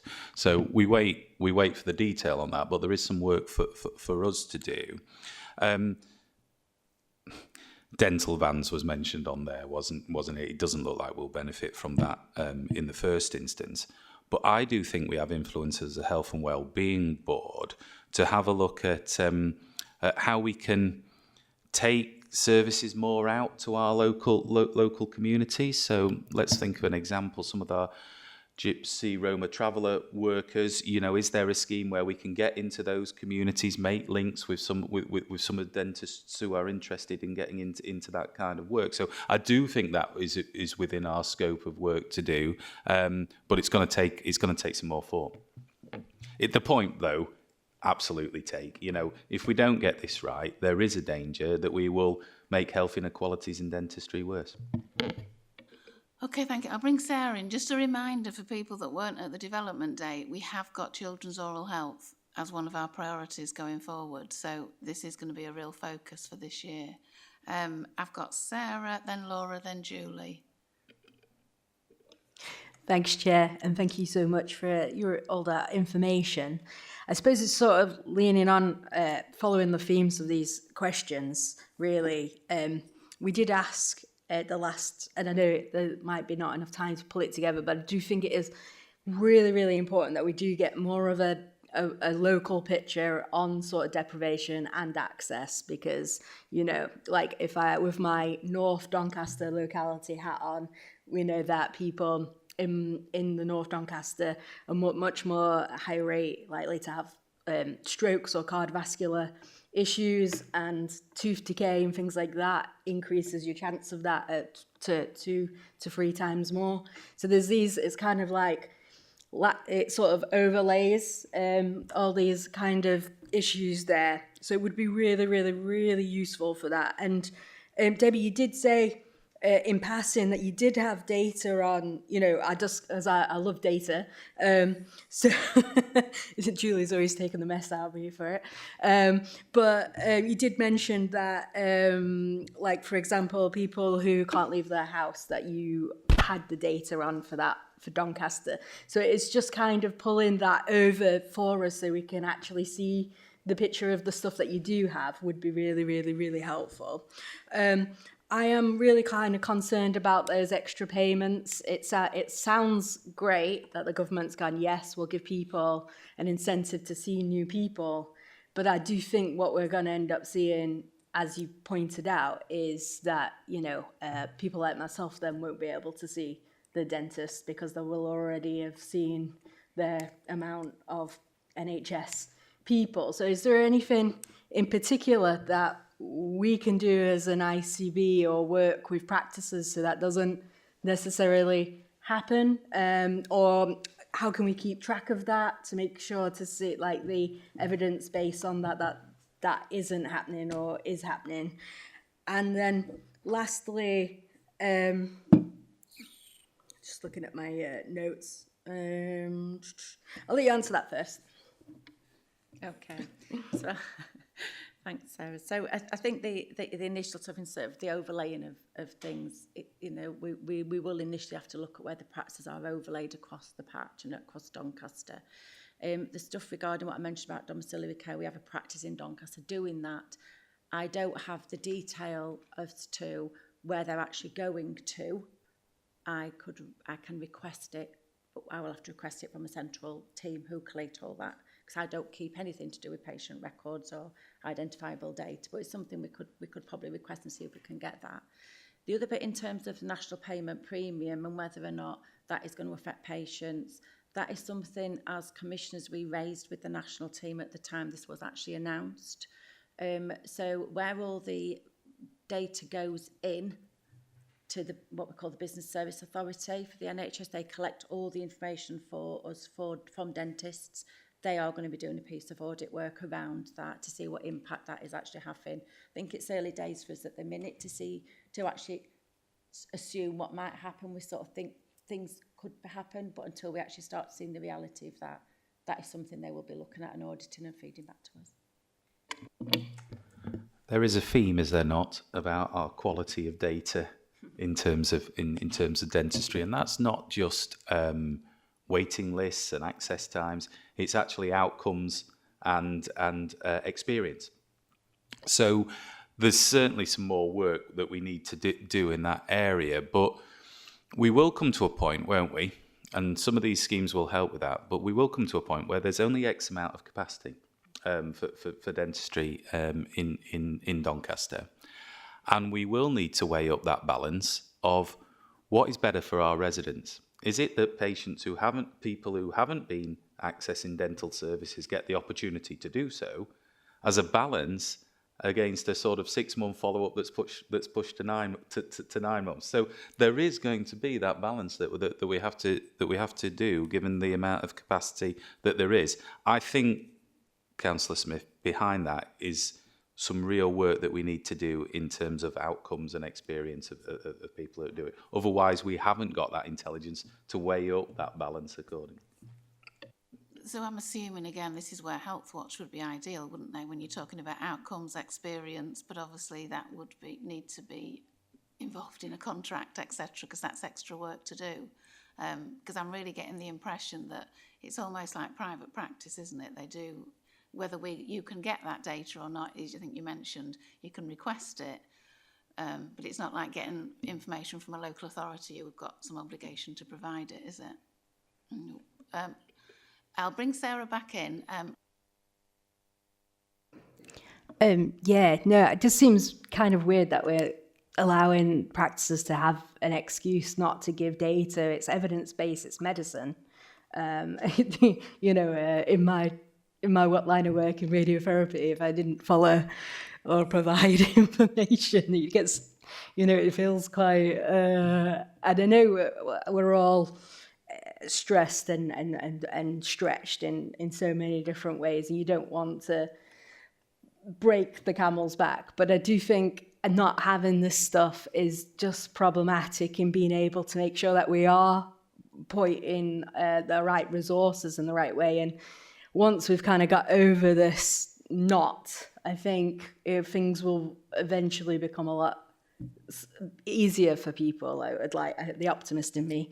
But one of the questions I did have was about sort of it'd be good to get some information on the kind of waiting list for for any sort of things that need operations or could be cancer, and quite shocked that we don't already have it electronically referred systems in place. So that's a learning point for me. Thank you.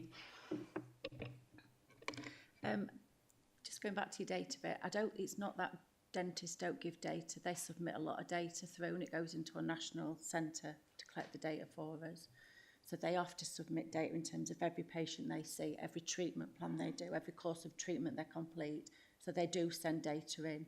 Any local schemes that we are commissioning them to do, we also request data for that. They don't just do them and we don't get anything back. So we do get data, which is on our more local schemes. So we do have limits of data and information. So I'm not saying dentists haven't got an obligation to submit any data. They do. The bit we don't have is in terms of how long their waiting list are, who's on their list, that sort of thing. That is their responsibility. I've just now lost track of what your second point was. Oh, the electronic referrals. Sorry, thanks, Anthony. So electronic referrals, dentists are not part of the NHS spine.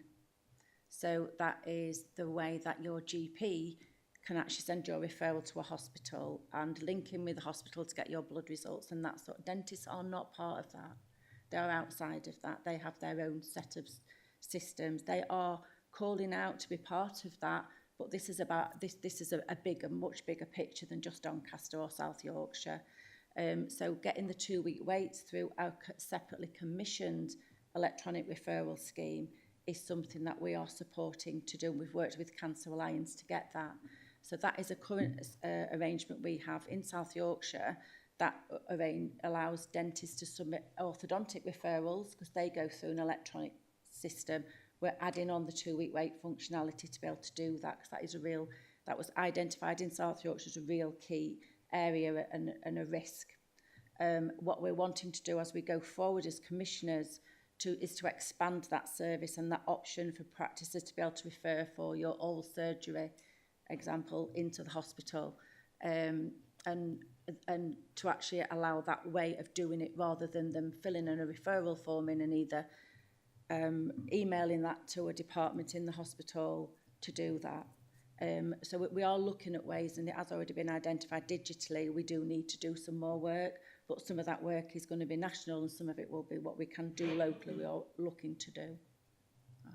Okay, thank you. I've got Laura, then Julie, then John.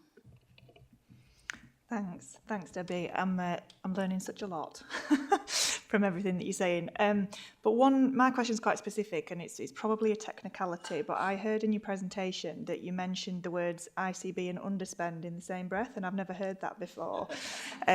So, like I say, I suspect it's a technicality. But could you just explain to me what you mean by underspend? Yeah. So it's basically we pay dentists, so your dental practices. We do commission the whole remit of dental, but in terms of dental practices, they are paid based on an annual amount for their contract to deliver an annual amount of activity, and that is paid a 12th of every month. At the end of the year, if that practice hasn't delivered all that activity, we claw the difference back.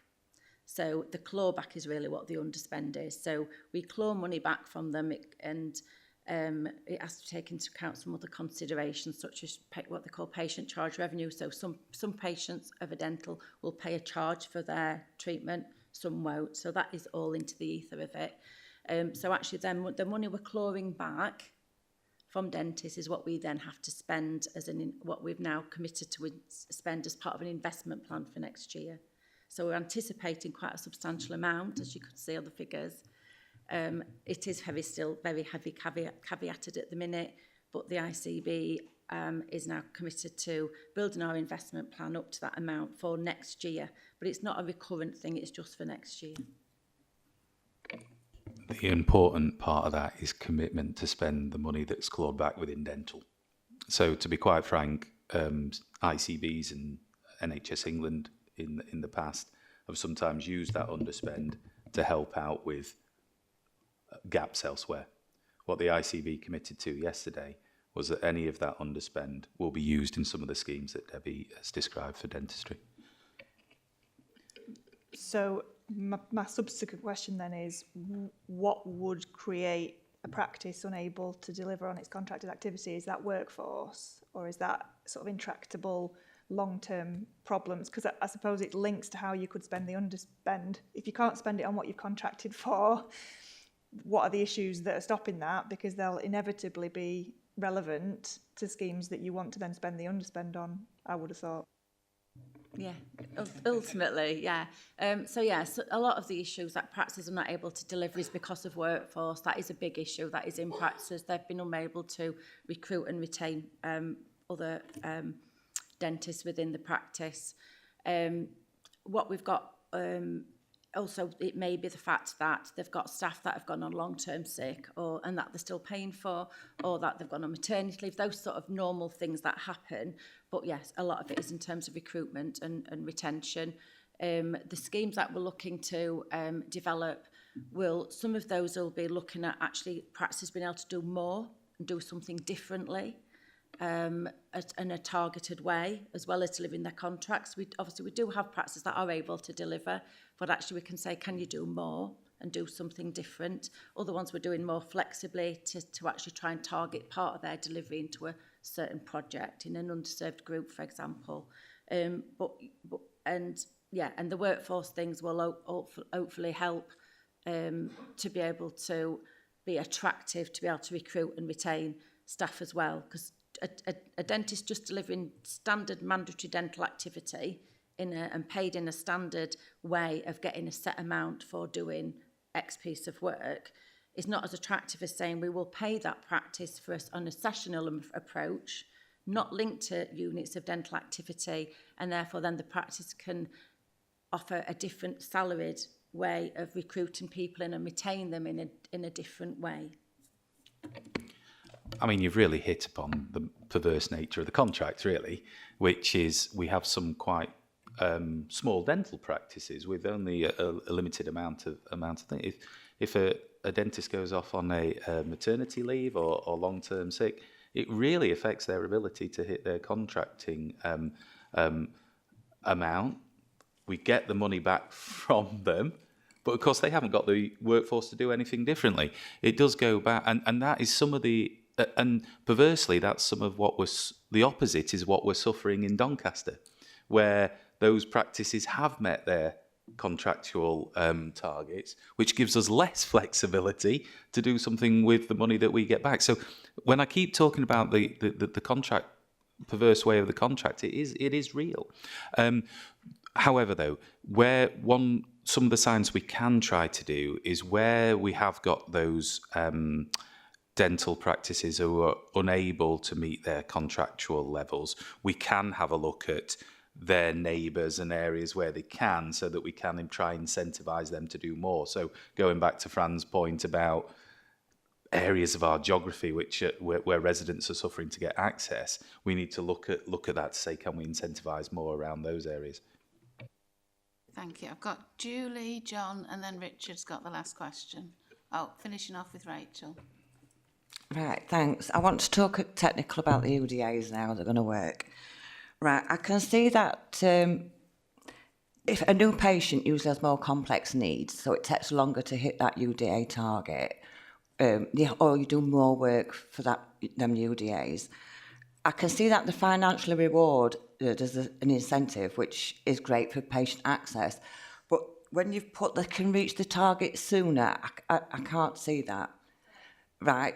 And then the other thing is about the UDAs, when you're going to fetch the therapist in to do the fillings, this set of UDAs, is it going to be a new set for the hygienist or the therapist, or are you going to take it from the dental clinician's UDA? So is he got a target, or she got a target, where she's going to then have to share the wage, share the income from it? So I can't see the incentives there. It sounds good, but I can't see how it's going to work. Because prior to the UDA system, they did refer people to hygienists and therapists and things like that. But it's the UDA system, I think, that stopped that happening. So can you tell me how it's going to work this time round? Thanks. Okay, so hitting the target soon with the national payment premium, I think is what you first alluded to, isn't it? So what that means is that the additional money they're getting is going to come from within their existing contract envelope of funding.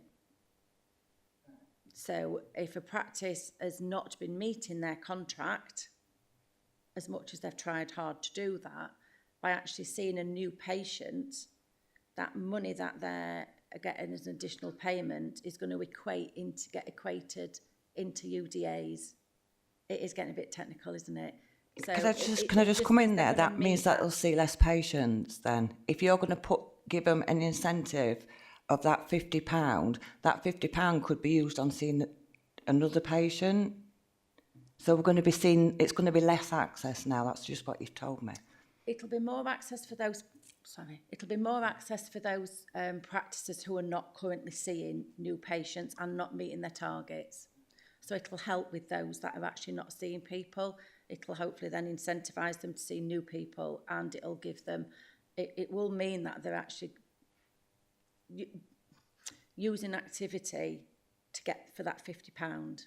That is the national scheme. That is how they've developed the national scheme. In terms of the wider with the skill set and the hygienists, I have not got the full information on that. My understanding would be that it would help towards that practice's delivery of their UDAs, but I would have to confirm that back to you, just because I've not got all the guidance and the detail for that as yet. Okay, I'm going to move this on, Julie. Sorry, because I've Yeah, thanks very much for the update, which I appreciate is work in progress to a large extent. Picking up on Fran's point about us signposting people, I believe very strongly that you need to be doing a far more effective public information programme. Just reassure the public what is actually about to change, what their expectations and what their entitlements are, and how they can achieve their requirements. Yes, we do. And that's we're going to work hard on that. I appreciate the help that Health Watch can give to that, actually, because given all the technical elements of that, we need to be able to translate that. John, I think it needs to be the right balance of optimism and realism. So we don't want to set false expectation, but I do want to create a healthy sense of optimism amongst our workforce, which we clearly need to retain, and our much better information for the public about what is available and how that can be accessed. And one of the areas that we absolutely need to improve, and I take this point, is actually the ability for a patient or a resident to use the internet or resources to see actually what dentist practices are available for access. And Debbie, we are doing some work in that area. I think the websites of the practices need to be significantly improved in terms of access. So, John, I take your point completely, and we're putting some weight behind a lot of work in that area. I think it'd be useful as well for Team Doncaster to be involved in that, because if this is going to be one of our priorities, we all need to be involved, don't we? Okay, I've got Richard, and then Rachel's going to sum things up for us. Yeah, thank you, Chair. It's just a couple of comments, really, rather than questions. One of the things that the team has touched on is this use of the underspend. I think it's probably worth noting, and Anthony probably wouldn't, for personal reasons, as he leads this, say it, but actually in South Yorkshire, we've used a significant proportion of the dental budgets to treat dental patients, much more so than potentially other ICBs around us who've actually had much higher and more significant levels of underspend that have potentially gone to support the overall financial position. So I think the team really do need to be commended on trying to deal with the challenges and the problems by using the money for the purpose it's allocated. The second point was just about this messaging, because a lot of the national publicity around dentistry was pointing people to ED if they've got emergency dental issues. ED don't have access to dentists and can't directly deal with the actual root of the problem. What they may be able to do is help with symptom control, pain management, but certainly can't deal with it. So it is really important that we get that messaging right, particularly around the benefit of prevention rather than acute treatment. And where there is acute treatment, actually what we need to do is make sure the dentists are available to do that rather than point people to ED, because it's quite frustrating to turn up in ED and find that there are no dentists. Okay, thank you. You're agreeing. So, Rachel, you're going to sum things. I'll have a go. So the last time we talked about dentistry as well, we covered oral health, and one of the actions we took was to refresh, update our oral health needs assessment. I think in some of that summing up as well, when we talked last time, a few new things have come in place which will present either a bit of a fix or a bit of a patch, and some of those as well have been around oral health improvements. So Debbie, on one of your slides was about the Smile for Life programme, and that will work with our already well-established family hubs in Doncaster. As part of refreshing our oral health needs assessment as well, we already do some things that don't need to happen in a dentist around oral health, so supervised toothbrushing programs, support and advice, and toothbrushing packs through our health visiting service. So that oral health needs assessment will quiz, is there anything more that we can do through that? And I think we'll talk later as well about oral health being part of our focus strategy going forward. Around Sarah's point on data, some of the real good quality data we have is around children's decayed, missing or filled teeth. So we pay and we have a survey each year where dentists go out to a sample set of schools in Doncaster, sit with children, get them used to what it's like to go to a dentist and physically count those teeth and then report that. So we get that really strong data about where our poor oral health is experienced. And in a place like Doncaster where water supplies aren't fluoridated, you could overlay a map of tooth decay and deprivation, and it would be, I would say, pretty much the same map. Debbie did mention as well the government plan to take forward consultations on water fluoridation, with the North East consultation coming in first. Yorkshire and Humber is also in that queue as well for that consultation a bit later. So yeah, as well as the of what we've heard around dentistry as well, that progress on oral health and oral health promotion. Okay, thank you. So thank you ever so much, Debbie. I know that you obviously can see we're very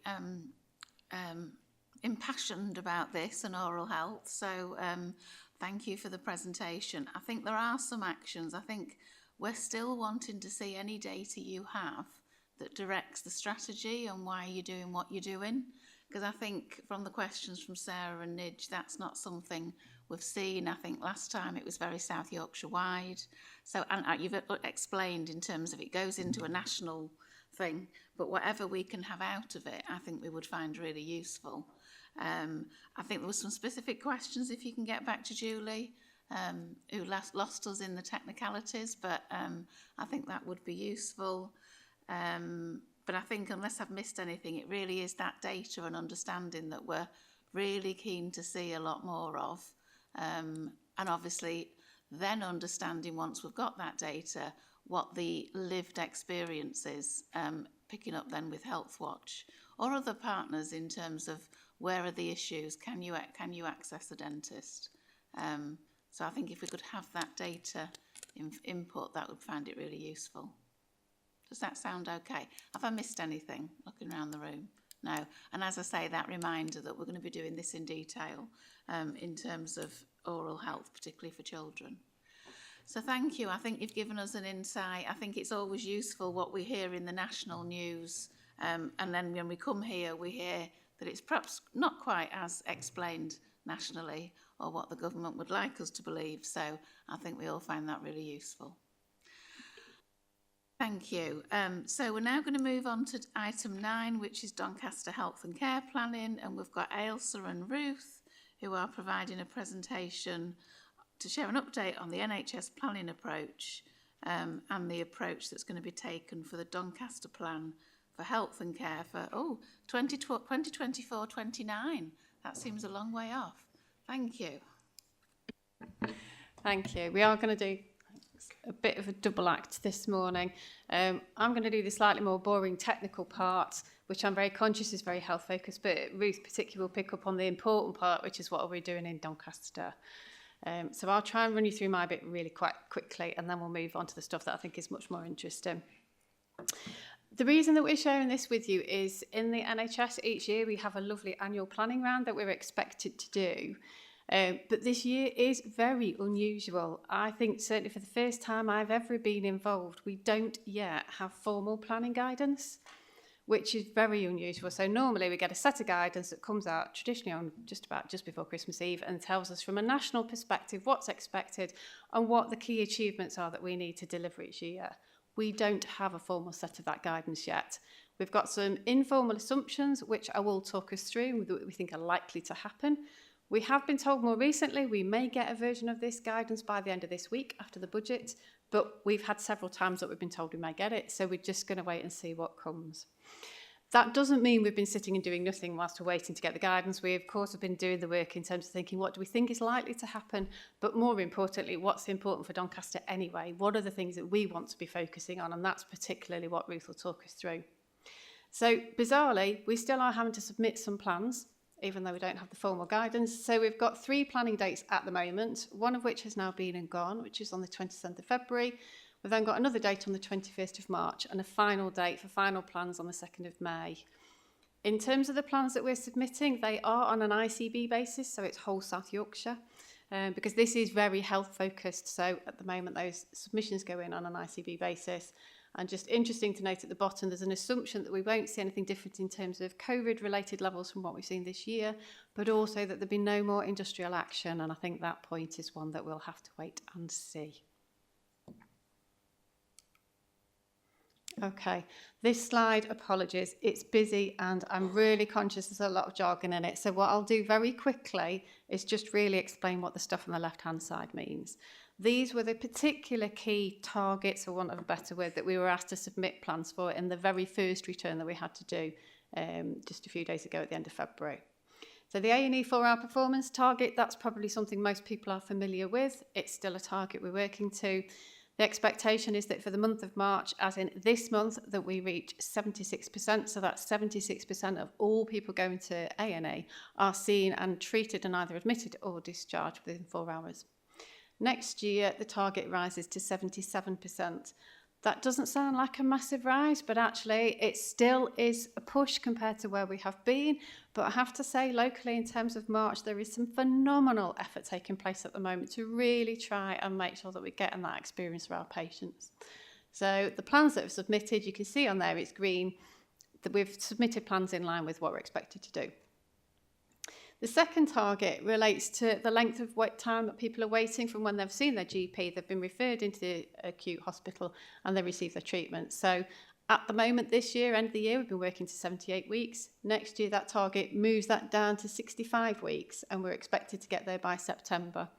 What's quite interesting is the figures in red, and red represents Doncaster, doesn't say good or bad, but in Doncaster we've said we want to do it earlier, and interestingly so far we've had a question back to say, are we sure we want to do it earlier in Doncaster? We may do something in terms of the formal plans that we submit, therefore look at what that is, but I think it's really important we keep that ambition in Doncaster and that we really bring those waiting times down as fast as we can. And again, there's some really good work happening in the Trust to bring those waiting times down all the time, because we're conscious it's a long time for people to wait and a very different position from where we were historically pre-COVID. The next item, value-weighted activity. This is a new term that's been brought in this year, but essentially what it's trying to say is we need to make sure from a planned activity perspective that we do more than we have done in previous years. So it's about trying to keep that pressure on and saying, making sure we don't drop back in terms of the amount of elective activity we do. So it takes a fixed period of time and says, you need to do more than you did in that particular period.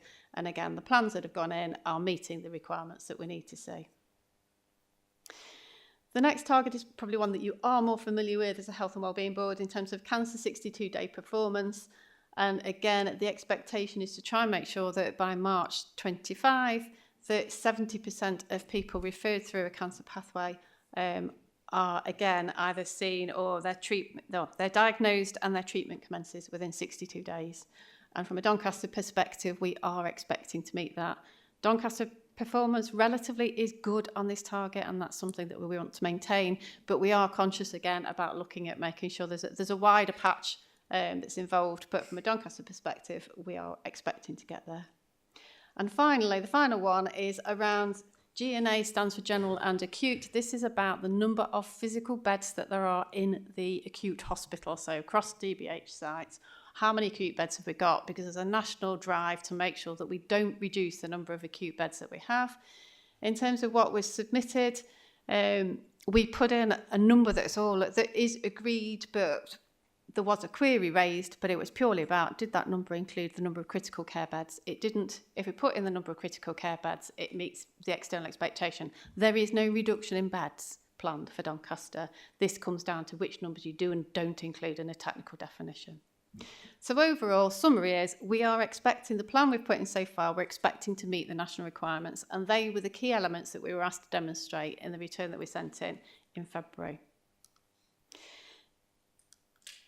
The next 2 pages, and I'm not going to run through this because I know you've had it in your packs, but these bring in the assumptions that we are being asked to work with in terms of what we think is likely to happen and what we're likely to get in the planning guidance. So in summary, so I'm not going to pick these out particularly, but in summary, it's about maintaining access, both for physical care and mental health care. Maintaining the capacity that we've got, so as I've just mentioned, making sure that we maintain what we've got in terms of acute hospital beds, but also looking at what community we've got in terms of intermediate care to support discharge in our community. Making sure that people are cared for in the appropriate setting. So you will see on the second page of these, there's a particular bit that relates to what we're doing around for people that are autistic, and making sure, or have a learning disability, making sure that we don't have too many people in inpatient settings. That's not to say that we're saying that if somebody needs mental health care and they have a learning disability or are autistic, that they wouldn't be admitted to a mental health facility. But it's about the whole move to say what we need to do is provide as much of that care in the community as we can and is appropriate for individuals.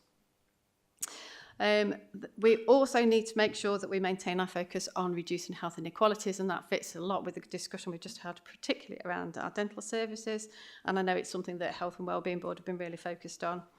As you'd expect, we do still need to do a lot of work for workforce. I think it's a common theme that comes out in a lot of what we present in terms of having to think about how we work very differently and what we can do to encourage the development of our workforce. What are the digital options that are available to support us in terms of the services that we offer for people? And not too unsurprisingly, also move towards financial balance, which I think for all parts of the country, and we know certainly for South Yorkshire, is a significant challenge. that's my summary of those 2 slides. I'm really happy at the end to come back to any specific questions, and as we get a final set of guidance, we can provide a further update for you. But I'm going to hand on to Ruth so that we can really talk about the stuff we're doing around the One Doncaster plan and actually the reality of this in Doncaster rather than some of the formal targets we have to work to. Thank you, Ailsa. So alongside that, we did want to update you on the developing one plan for Doncaster, which is rather than just a one-year plan, it's a much more longer term view of what we feel the priorities are for Doncaster for the next 5 years.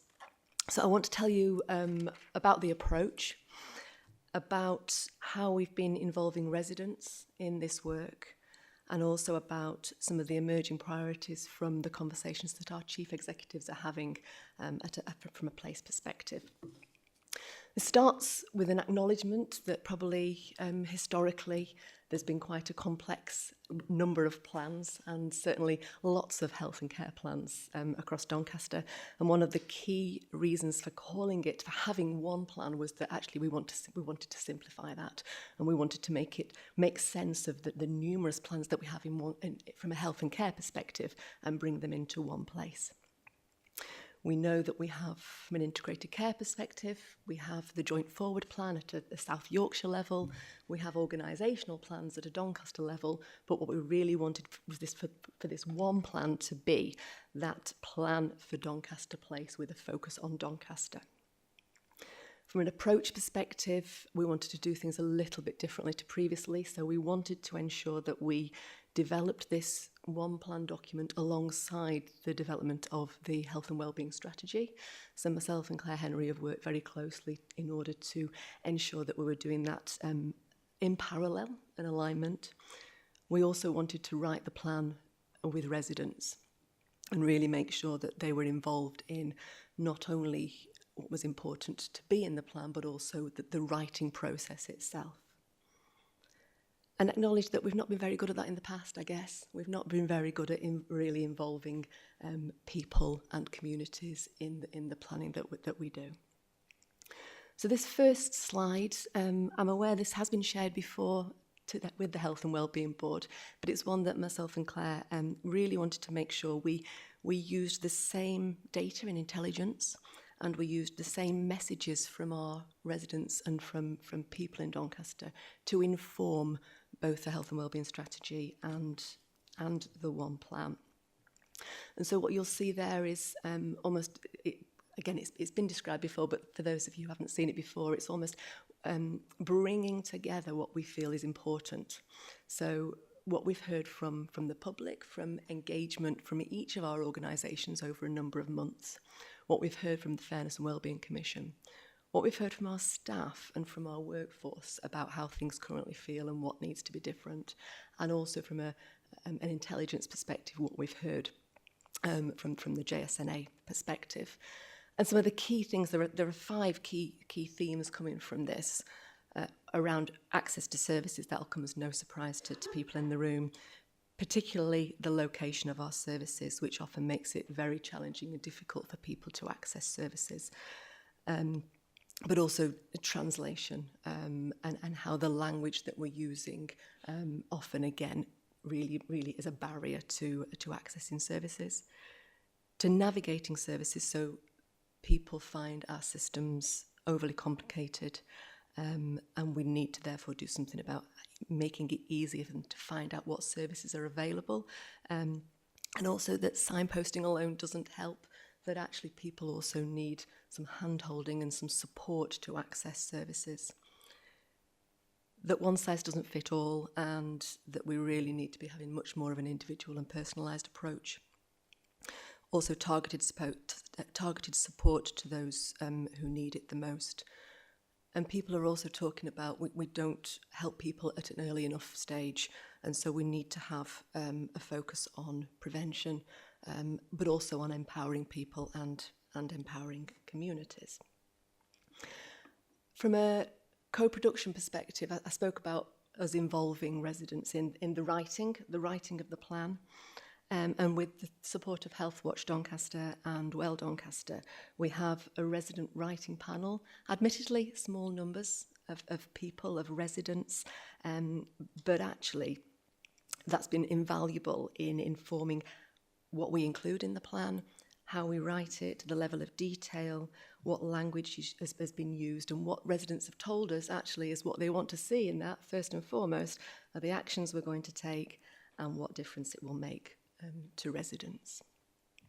We shared this feedback at Place Committee with chief executives who then committed to responding to the resident voice, obviously as well as addressing the many challenges that we find from a health and care perspective, from a financial perspective, and really that commitment to actually really make sure that this voice is at the heart of the plans despite having a number of other challenges.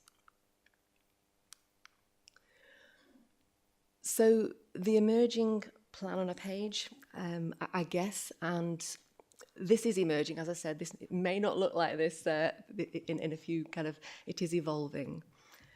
But along the top, we kind of almost have these as kind of 5 pillars, and they're very much in line with the Choose Kindness campaign. What we've really heard from residents and what we are committing to doing is being compassionate and kind, being inclusive, making sure no one's left behind, listening to and involving our communities on an ongoing basis, connecting with people, building that relationship of trust that admittedly we haven't probably had previously, and treating people as individuals.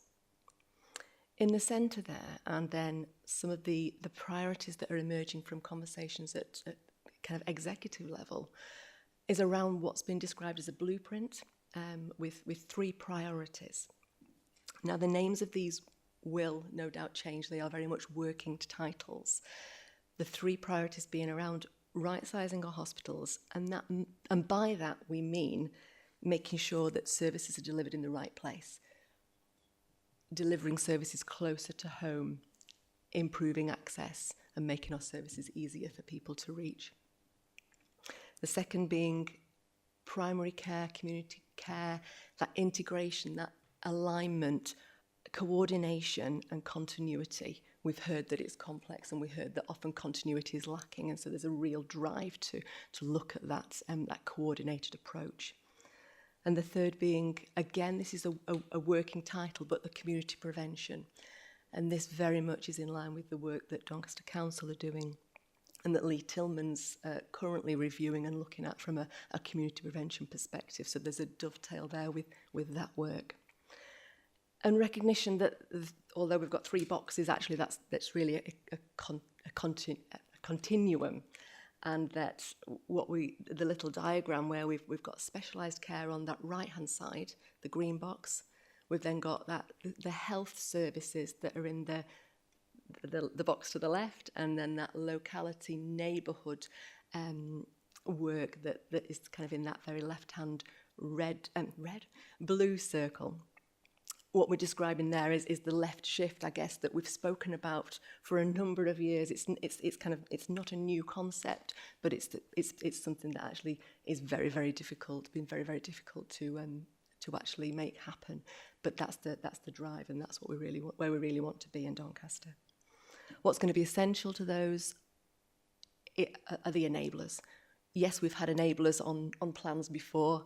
There'll be no surprise. We've got estates, we've got workforce, digital finance, but actually, how do we really come together as partners to make sure that we do things once, we do them together, and that actually we make those enablers enable the work that we need to do.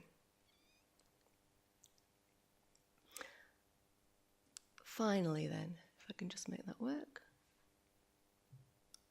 So the what next, and from a priorities perspective and the model that's emerging, it's very much about thinking further. And the chief executives from a health and care perspective across Doncaster have committed. They've met on a couple of occasions already and have committed to further time to really develop this thinking. They've used what's called Sharp's 3 horizons mapping to try to think through very much an honest analysis of where we are now, where we want to get to, and then the path from where we are now in terms of how we get to where we want to get to. What this, I guess the diagram on the screen shows now is that actually we have got a here and now. We have got work that we need to be doing in year one. But alongside that and in parallel to that, we really want to be developing the model, those three priorities, and really defining what each one of those will bring. So that we've got a vision, so that we've got some really clear goals in terms of that longer term planning that we're describing. So it's not just about being a reactive plan for a year that then we do each year. It's actually a really forward thinking plan that has communities and people at the heart of it, but is also realistic in terms of what it can achieve. Thank you very much. Perhaps I was just showing my age when you said 65 weeks and I took a sharp intake of breath, but no, I think that was the national, but really good to see how we're working together locally. I'm imagining there's going to be some questions. I've got just Sarah. Okay, the floor's yours, Sarah. Thank you. Thank you so much for that presentation. It's great. Thank you. Just a couple of questions, really. I know we're kind of making this plan. When do you think it'll sort of be ready? And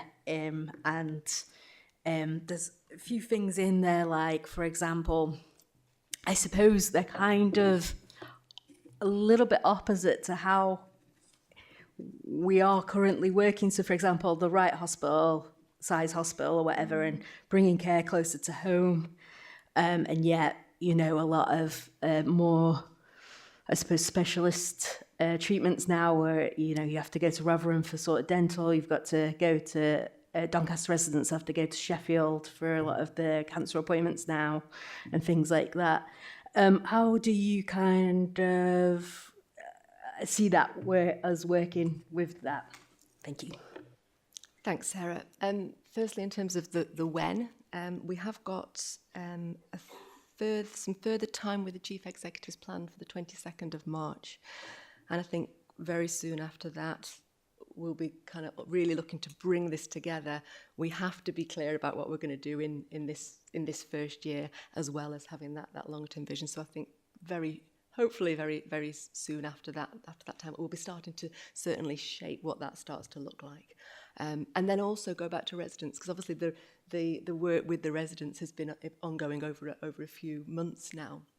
And so from their perspective, we're looking to take a final version to them quite soon after that meeting in March. So hopefully I'm hoping by the end of April time. Secondly, in terms of services being delivered in kind of community settings, I think what we're really starting to look at is what are those services where actually they don't need to be delivered on an acute site. They don't need to be delivered at the hospital. We know parking is challenging at the hospital. We know there are a number of barriers in terms of people going to, accessing hospital-based services. So very much what we're starting to look at is where possible, those services that don't need that hospital-based care, what are they? Firstly, let's identify what are those services that don't need that care, and actually where are they then best to be delivered. And similar to the conversation we had previously in terms of what are the locations where actually we need those services where do we need them to be located? Where will it make it easier for residents to access? So it's very much and I guess that would then free up the capacity and space for those very specialist services that you mentioned again, so that for people who need very specialist care, there is capacity to access them at the specialist centres and on the acute side. Does that answer your question? I don't know. Okay, I can't see anybody. Oh, did you want to come, Lucy, and then? Sorry, just picking up on the blue one, developing our community through community prevention model. On the previous page with the triangle, you've got down there as well, align with the third sector as partners. How much work or sort of thought has gone into that so far? If you're looking at locally based, trusted, accessible support, which a lot of the third sector are obviously already providing but need the resource to do, kind of what conversations, where are you on that thinking? Do you need any further Connections. I think further connections would be, obviously invaluable. And I think it's recognised that certainly many of what we're talking about aren't kind of statutory services and aren't services that are delivered by our kind of usual NHS organisations. So it's absolutely essential that we are kind of factoring that in. I think we can always do more, and so I think that would be really welcomed. Do you want to come in? Anthony, did you want to add? No, I think in answer, absolutely, those links are absolutely crucial. I think there's some mechanisms for us to work through about how we get that at the moment, given some of the conversations we've had around voluntary action Doncaster and where they are, because we have got a bit of a gap, if I'm honest with you, in terms of the Doncaster Place partnership at the moment, having that representation. So I know we've got some plans that have been developed through the council, but we need that as much as possible coordinated voice into that partnership. I mean, I can suggest one of the first things to do is probably come to the Health and Social Care Forum and present this, but focusing on that community element, because there's just masses in there, particularly around prevention, locally trusted, I've highlighted pretty much everything that's on that page around community. So you want to get in touch and we'll get you into the next one. Thanks. Thanks, Lucy. And I think also just to say that by having, again, I'm going to use the term, but I know the phrase will change, community prevention in our plan. It's not to say that's going to duplicate the work that kind of Lee Tillman's doing from a community prevention perspective. It's actually one and the same. So it's very much, we're not establishing a new additional program of work on community prevention. It's aligned very much with. We see that as actually one that where probably we need to do that together. Thank you. I've got Richard and then Sarah. Yeah, thank you, Chair. Couple of comments really from me in terms of the plan, because as Ailsa mentioned, the fact that we don't currently have a plan is predicted next week that describes what we're trying to achieve this year is an obstacle, but I don't think it's a major obstacle, and that realistically we know what we need to achieve and we just need to plan to do it. Within that, there are some real challenges in terms of, at the moment, one of the standards is that the acute G&A beds are less than 92% occupied. That is, the 92% of beds are used and 8% of the beds are free, and that allows things like flow from patients from ED into admission. We in Doncaster have not been at 92% or less since April 21, so really that's a sort of indicator of why we perhaps need to try and think about how we change things. Our current modelling would suggest that if we continue as we are now, we would be at over 100% occupancy in December. And clearly what we've got to do in the plan is work out how we try to make sure that isn't the case, because if we're 100%, it's going to be a really challenging winter. One of the things that does drive that is finances, and I think that is one of the areas we need to be mindful of, because we have a resource each year that's defined to us and we have to live within it. Historically, we've had challenges with that as a trust and within Doncaster, so a lot of the work that we've got to do has really got to move us towards ensuring that we've got safe and sustainable services, but that the facilities we provide them through are good and that they're right for the patients we're treating, that we have the right colleagues in the right place to be able to do that, and that we then are able to more ably live within our means. And I think we do have to set a plan by which we achieve a balanced financial position as quickly as possible, because if we do that, then what we would be able to create is resources to do what people call as a left shift, which in essence is what's underpinning the plan.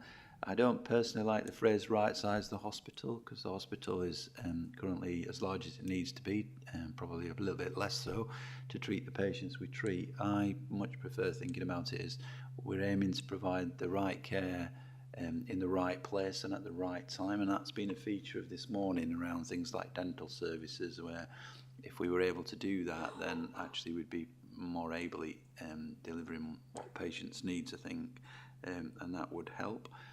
Clearly within our estate at Doncaster, we were unsuccessful in the new hospital, And I think that is another burning platform around making sure that the patients who have to come to DRI are coming for a reason that only can be provided in an acute hospital, and that we don't drag people in where things like changes in technology will allow a different model.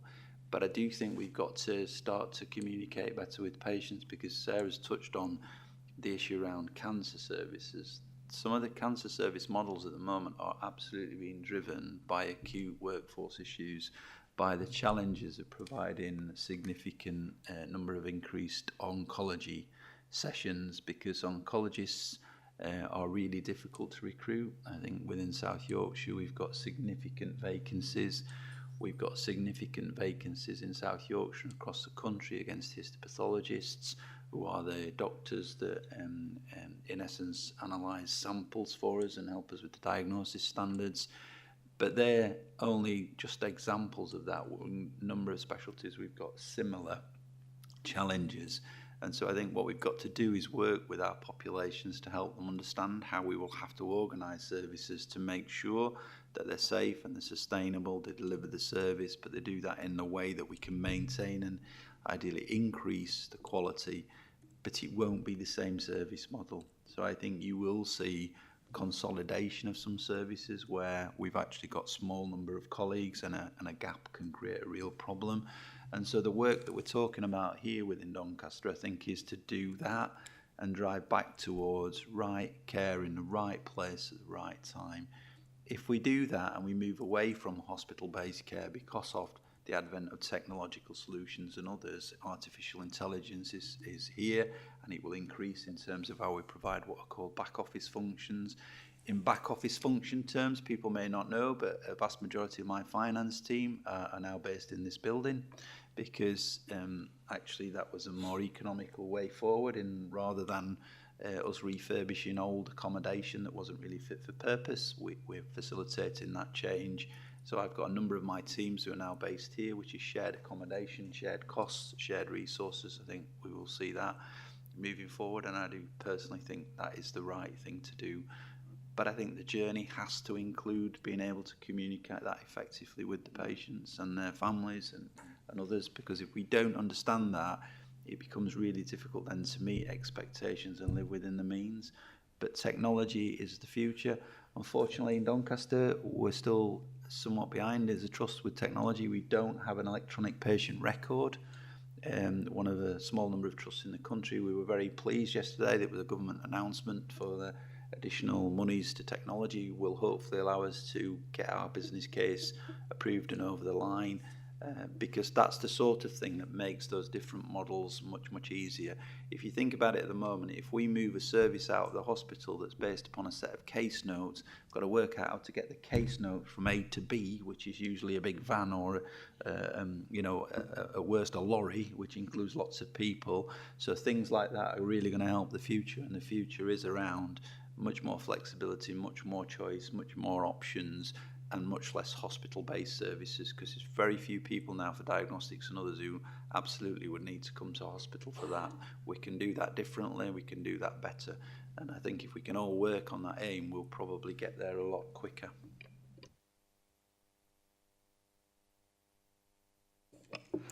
Thank you. Yeah, it's kind of running along those themes, really. Like one of the things is about integrating and aligning primary care and community health. So there was a fantastic longitudinal research study that was in the Guardian like 2 weeks ago, which shows that, seeing the same GP, and GP specifically, reduces your risk of an emergency admission to hospital or the need to use an out-of-hours service by 30%, and astonishingly reduces the risk of dying in the following 12 months by 25%, which is, if it was a drug, NICE would be on that, wouldn't they? We've got this backup in hospital beds and things like that, which are it's complex. Some of it's social care as well. But ultimately, I think if you get primary care, that continuity of care right, then you solve a good chunk of the problem. And I suppose just, I'd be really interested in knowing what our plans are for ensuring both the workforce in secondary care as well, but in terms of our community primary care, our investment in there, because obviously the government's contract increase is not welcomed. It's like a 3% decrease, and in real terms. And, I'm just concerned about that. And I would really love to know what our sort of workforce built with people in Doncaster that are the workforce, but also the aspirational workforce. It'd be great if Doncaster's offer could be, or South Yorkshire's offer for more specialist stuff, would be that we're kind of like a well-being offer, because I do feel like junior doctors, for example, it's quite a really tough job. And imagine if we really looked after people, that was our MO. And that'd be a great way to be able to really recruit. I think 'cause people now are really looking for places where they're not going to be. It's like values, I suppose, and we truly practice them. Yeah, thank you. There's a lot in there, isn't there?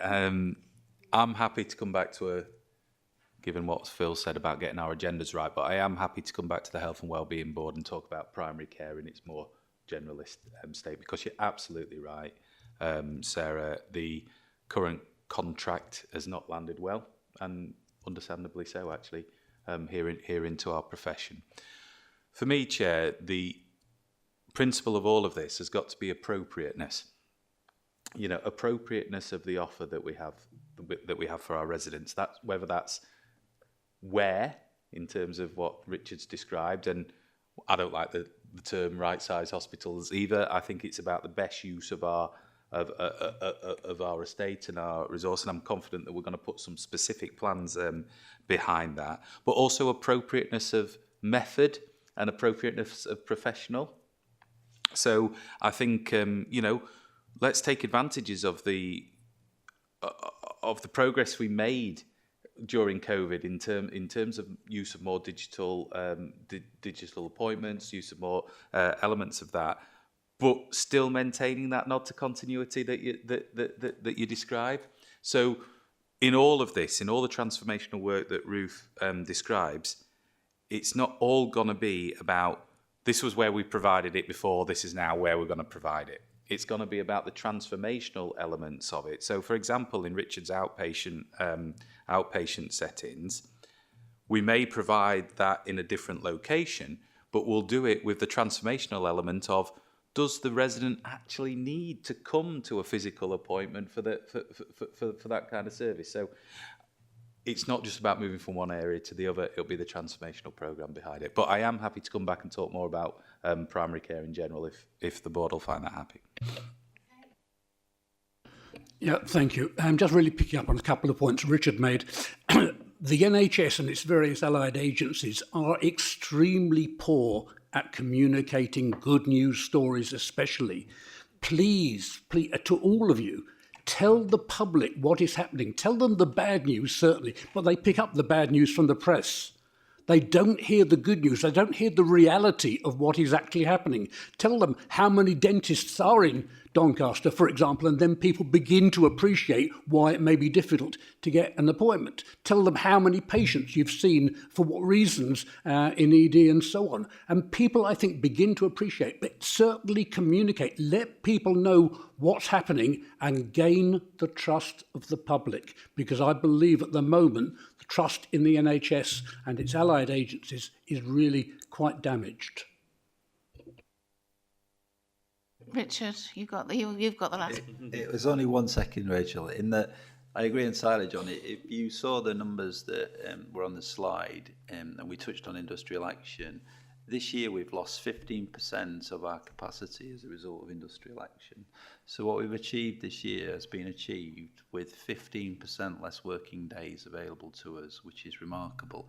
And actually, if we did the what's been achieved rather than what's not been achieved, we'd probably create a momentum around actually it's going in the right direction. Not done enough yet and needs to do much more, but it's going in the right direction after a really big challenge, which everybody is aware of. Okay, right, I'm going to try and sum up. Some really key actions are to link in the Health and Social Care Forum to the Place Partnership. That's an ask to happen immediately, please.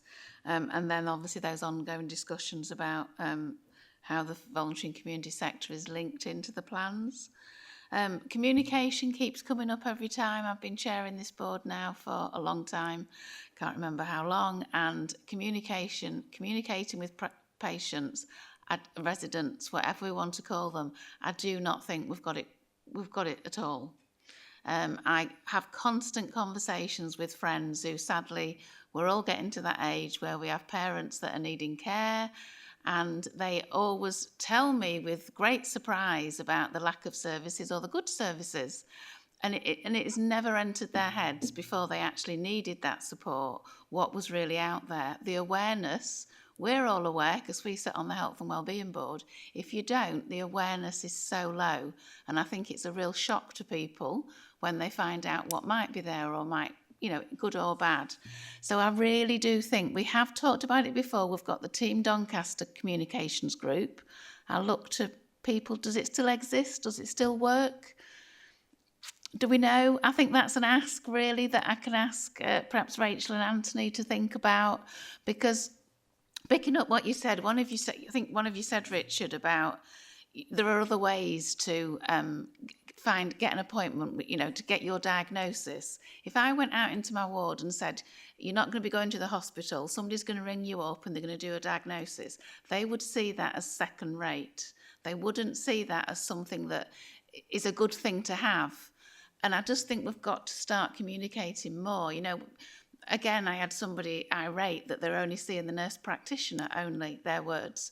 They rang me back to say we were wrong, the nurse practitioner was amazing, but we're just not communicating that well enough. So if we can look at that, I think that's got to be a priority for us going forward.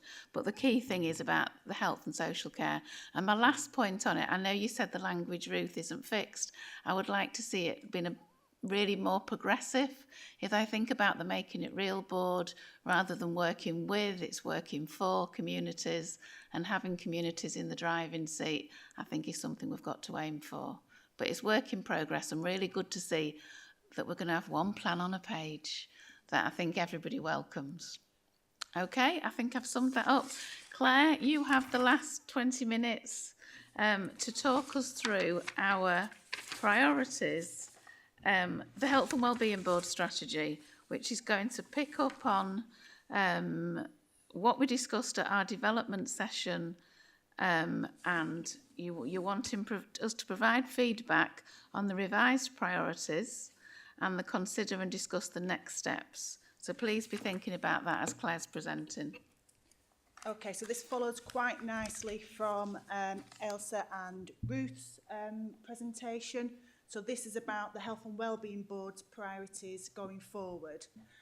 So since the last Health and Wellbeing Board, I've met with the LGA, with the Local Government Association, with a gentleman called Steve Bedser, who is an experienced LGA consultant who's been has got a significant experience supporting health and wellbeing systems across the country and has been doing that for quite a long time. So we're lucky to have his support over the next few months to help us with some of this work.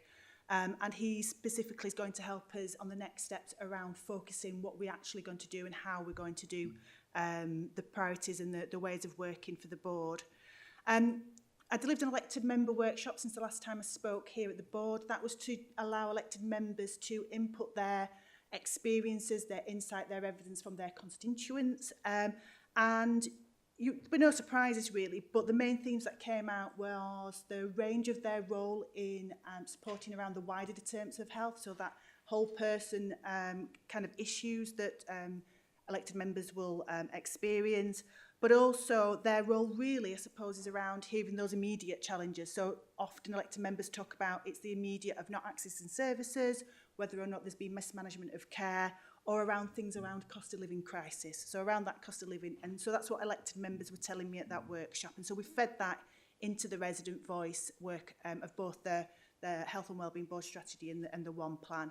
And then we had the development session on the 9th of February. So I'm going to talk quickly through. I'm going to skip some of these slides, but the aims of that workshop were to do a little bit of a deeper dive with the JSNA, and Laurie Mott talked through some of that data that we have, and where I suppose in Doncaster we have got trends that are going the wrong way, where we're significantly worse than regional and national levels.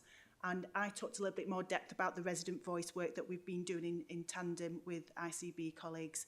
And then the whole aim was to try and establish those priorities for the health and wellbeing strategy, and then think about the role of the Health and Wellbeing Board with some of that. So that's just a snapshot of what we did, and thank you to those that came along and worked hard for 3 hours trying to get to the point that we're going to do. So we did do a pre-session survey. Majority of people said that we were 3 to 5 stars in terms of how effective we were. Obviously, that's not good enough. We want everything. We want to have 5 stars from everybody to think how effective we are. Informal feedback that we're getting is that we are a very good health and wellbeing board compared to some nationally, but obviously we want to be excellent, we want to be the best. So that's what we want to be focusing on over the next few months. And when we've talked about what the Health and Wellbeing Board does that's good, it's things around bringing people together, having that resident voice and lived experience has been key, and that's what some of the stuff that Rupert was working on previously. And what can be improved is a bit around our roles and governance. And we've talked a little bit about today about how we're going to do that, but also having a bit of a greater sense of purpose about what are we really going to focus on and get our teeth into. So activity 1 was where I asked members of the Health and Wellbeing Board to really consider what does the Health and Wellbeing need to do that isn't done elsewhere. So what is that specific role of the Health and Wellbeing Board? And to think about that in the context of Place Committee, Overview Scrutiny, Team Doncaster, and the raft of delivery groups that we have in Doncaster around the health and wellbeing sector. So some of the priorities that came out was that the Health and Wellbeing Board should really focus on the wider determinants of health, on that left shift, that prevention element, and potentially linking into the commercial determinants of health. So what is the wider building blocks for health and wellbeing that residents need? And that was what was thought the Health and Wellbeing Board should focus on. And there was a discussion and a bit of a consensus that we should have a differentiation between what goes to Place Committee and what comes to Health and Wellbeing Board. Place Committee is a place for NHS and care services, and the Health and Wellbeing Board looking at that wider wellbeing and that holistic view of health and wellbeing. Also talked about the links to the voluntary community sector, the Fairness and Wellbeing Commission, all the social disparity work that we've been looking at, but to still have an overview of some of those health services as well. There was also some discussion around some of those principles, and I'll talk about this a little bit later on, but as you can see at the bottom, something about having evidence base, about humanising the work and having those real stories, but also being a critical challenge, but also a supportive challenge as well. I brought these to the last Health and Wellbeing Board, and these were 6 areas, broad areas of focus that were based on the Marmot principles for addressing health inequalities. And what we did is we used this as a starting point and a talking point to look at defining those priorities. So what we wanted to do at the Health and Wellbeing Board development session is to think about where does the Health and Wellbeing Board want to make a change, what is the board focusing on, where it, what it's not focusing on and where it should do. So these are some of the questions that we used. And so what we've got there is a set of priorities or areas of focus, and we'll have to come up with a terminology, but around safety and community. So we know residents are talking about that safety, about their perceptions of safety. We talked a lot about road safety. That was brought up, and once again around our children and young people who are seriously injured on the roads. Mental health and wellbeing, also linked to social connectedness and social isolation. We talked a lot about children's health still, so starting well and oral health, and we've heard a lot about that this morning.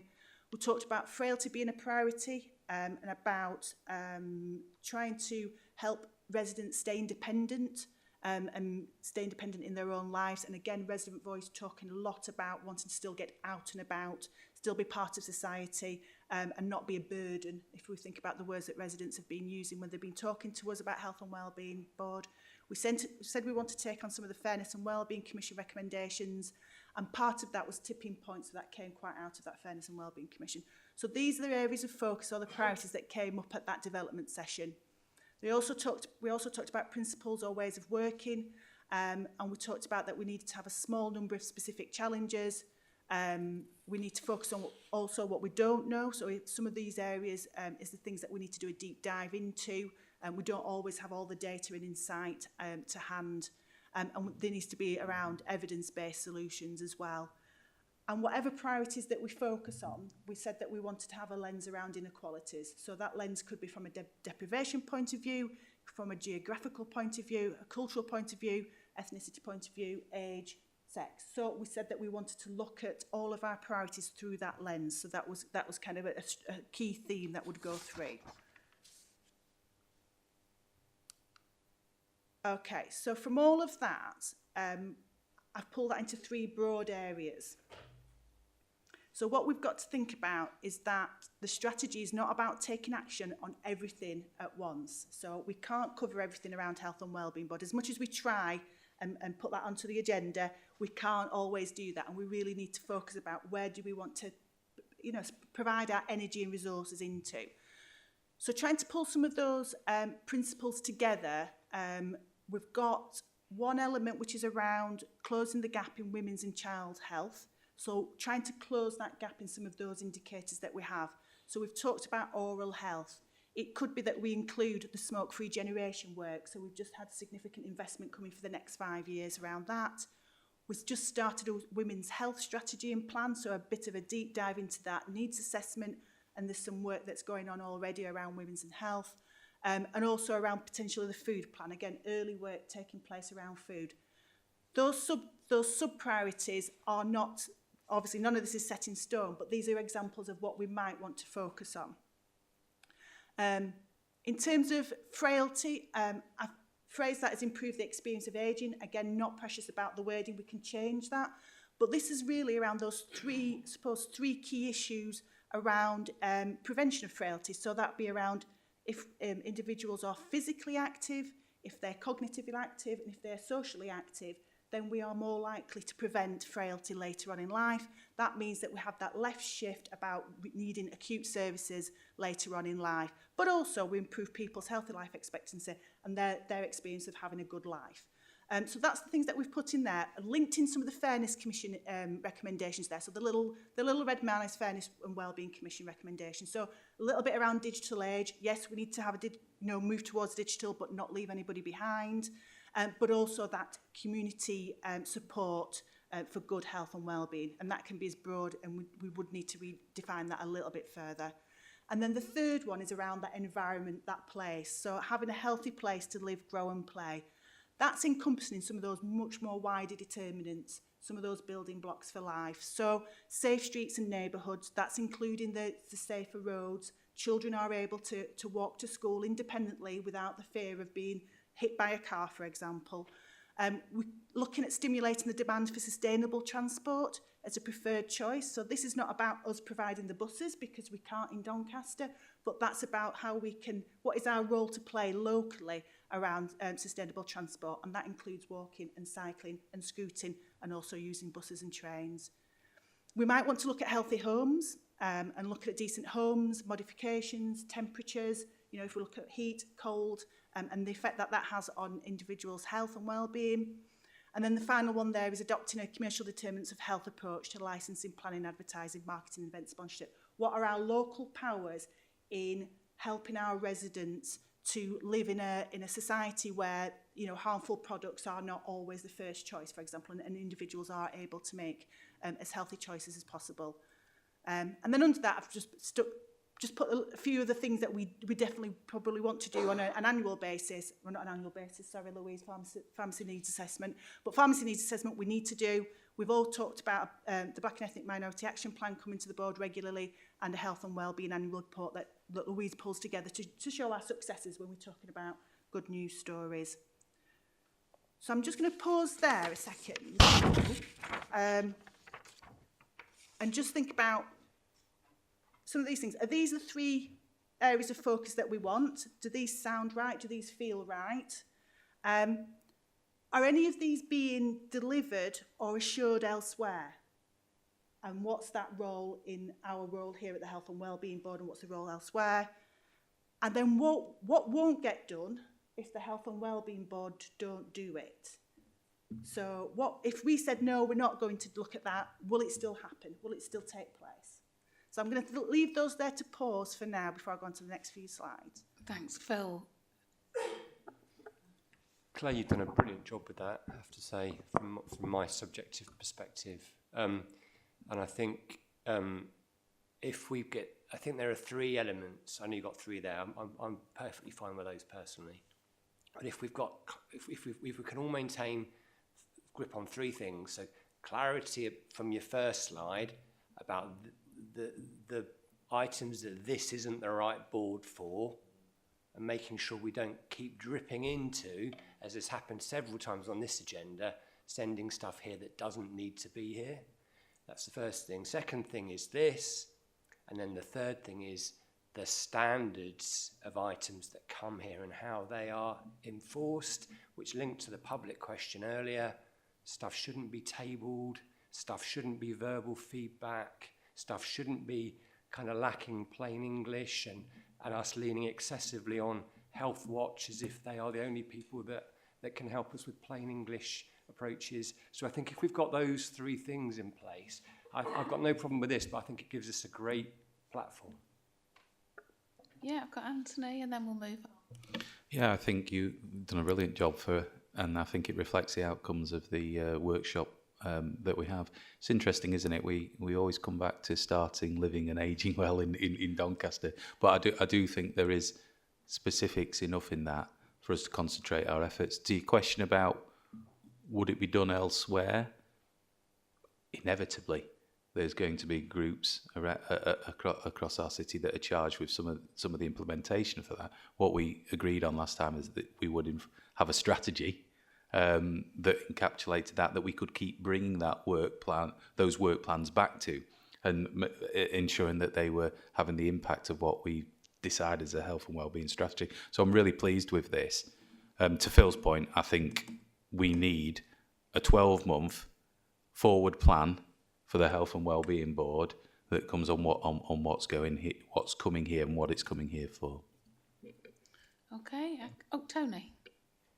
Hiya, thanks, Claire. Just wanted to mention that we've created a strategy with the local voluntary and community sector for the Social Isolation Alliance. And there's quite a lot of common themes that are up there that we've also got in our strategy, but sometimes it's a challenge on having the ability to move it forward. So it'd be really interesting to see if there's anything we can bring that you've got the powers maybe to move forward that the social isolation and the groups haven't. And I think that links into the role of the Health and Wellbeing Board, isn't it? Being that supporting board to be able to maybe focus on some areas that might need a bit of drive or support across the system. Just to come in on that, I think I'd rather like to see women's health and wellbeing, because I don't want to end up measuring health. It's about wellbeing, which obviously affects women's health. Trigger points, I can't really see where that is, so I think that does need to be somewhere in there, because I think that was something that was so clear from the Commission. And I think, yes, of course, for instance, safe streets and neighbourhoods, I would think the Safer Stronger Partnership. So I think the next bit is to map, where is it already happening? Is it happening in a way that we want it to? And how can then we as a board work with, influence or be accountable for? Laura? Yeah, just building on that, the only bit I saw on there and had a bit of the transport.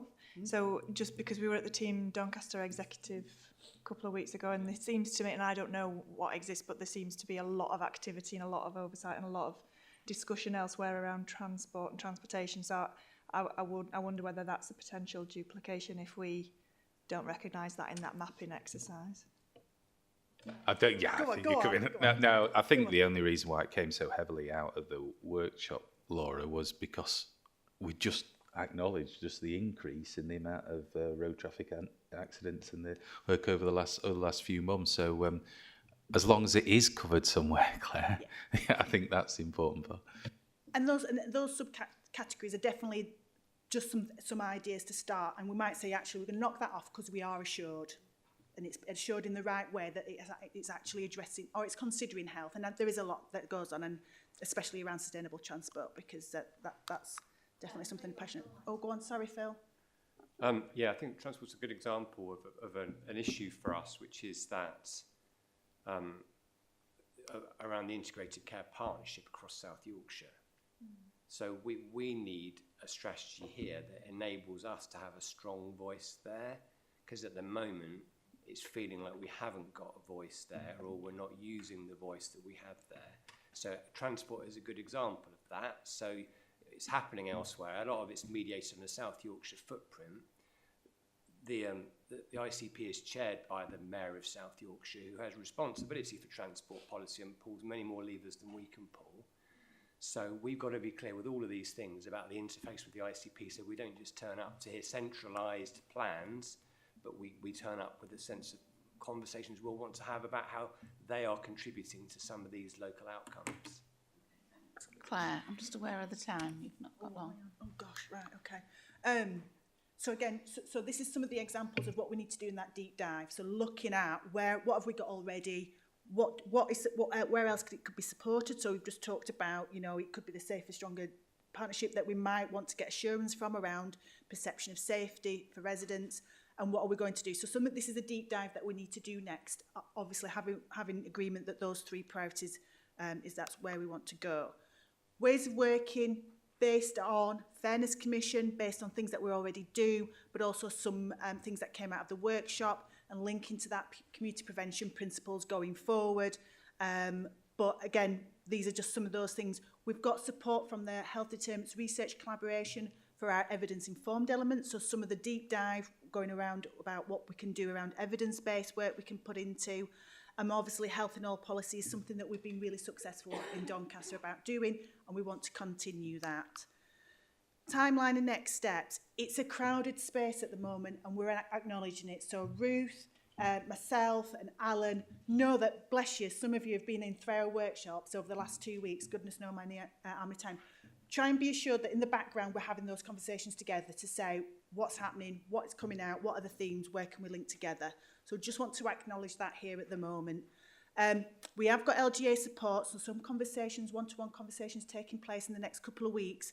We're then going to develop hopefully one more workshop, which will be led by Steve Bedser from the LGA, to just get us over that final hurdle to a little bit about the ways of working for the board, those specificities. And so we'll do a lot of work until that. So we'll look at getting that, and then we'll be ready to I suppose, a new way of working for the next few months, for the rest of the year. And will be a significant amount of work need to be done about that. I've got 5 minutes to talk about Fairness and Wellbeing Commission. 4 minutes. I don't need to go through the Fairness and Wellbeing Commission. You know about it already. However, the report will be due to be published in the next couple of weeks. The process that we're taking is a call and response. Doncaster Council, the Commission, cannot respond to the findings or the recommendations on their own, so it needs to be a collaborative approach. So Rosie Winterton will be writing out to partners and organisations for their responses to the Fairness and Wellbeing Commission. As the Health and Wellbeing Board, we will respond about how we're embedding either the recommendations, the findings, or the principles within our strategy, and we'll have a section in our strategy around that. But this is what we'll be doing over the next few weeks, is gathering. We'll be telling people that the report is coming, but also getting them ready to then incorporate maybe some of the recommendations to any organisational plans or policies. So, you know, ICB colleagues have talked about how the Fairness Commission has been influencing the development of the One Plan, and those are the kind of examples that we want to see. So just to let you know, that is where we are at the moment, and that's what we'll be doing. Phil? Just one thing. So, I mean, an earlier item, Sarah was saying, well, when can we get to the point where this turns into action? And for me, I'm maybe sounding a bit impatient, but I think we need to work out when's going to be the next agenda of the Health and Wellbeing Board that will feel substantially different from this agenda. So we can't say we've got to wait for Claire to do a bunch of workshops and so on, and we'll keep having the same sort of Health and Wellbeing Boards until Claire's sorted that out. We could say we're going to look at the experience of ageing next time and pull together what we think we currently know and almost workshop it in the Health and Wellbeing Board. We could do one of the other two themes. But they would advance us down this path quicker than saying, don't worry, Ruth, Claire and Alan have got your backs, and they'll come and tell you when the agenda can change. It just feels, I'm feeling a bit impatient to go from maybe quite good to really good. I think we can do that a bit quicker, but it does involve active agenda management of this meeting. Yeah, I totally agree, and I would like at the June meeting that it's only about one of those priorities that we've just agreed. Yeah, I think we need to produce the strategy, but I think we've all agreed what the priorities are. I think June meeting is a real opportunity to do either that deep dive or the lived experience would be a good one to bring in.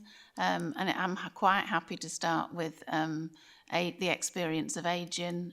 We've got obviously ageing well, etc. So I've got nods. Claire, Rachel, you looked horrified, but I agree with Phil. I think we need to move this on. Yeah, so not looking horrified. It does feel brave, but feels like a sensible thing to do and doesn't feel much to lose either. I think what we've done over the last year is we've had kind of standing agenda items for Health and Wellbeing Board have popped up in an almost cyclical nature. So I think now is the time to really start snipping some of those out. We probably don't need to hear about them. We've probably not got much of a role and start forward facing onto what we're saying is the priorities based on all the work done so far. So that's an agreement, definitely. Okay, are we happy to start with ageing for June, which is June the 6th? Yeah, I was just going to say, I just need to manage the people that we've deferred. So, yeah, and the ageing agenda is something that I'm involved in as well. But there are some items that have kept being deferred, and that's why they've had to come. So I'll need to talk to Rachel about that, yeah. I mean, I think some of them clearly fit, don't they? They just might be presented in a different way. Okay, Mr. Wright, I did say that I'd come back. You haven't wanted to say anything in the meeting. Is there anything you wanted to say before we finish? Just one point is actually it's on the next agenda item. It's information. I don't know whether I can ask a question about this.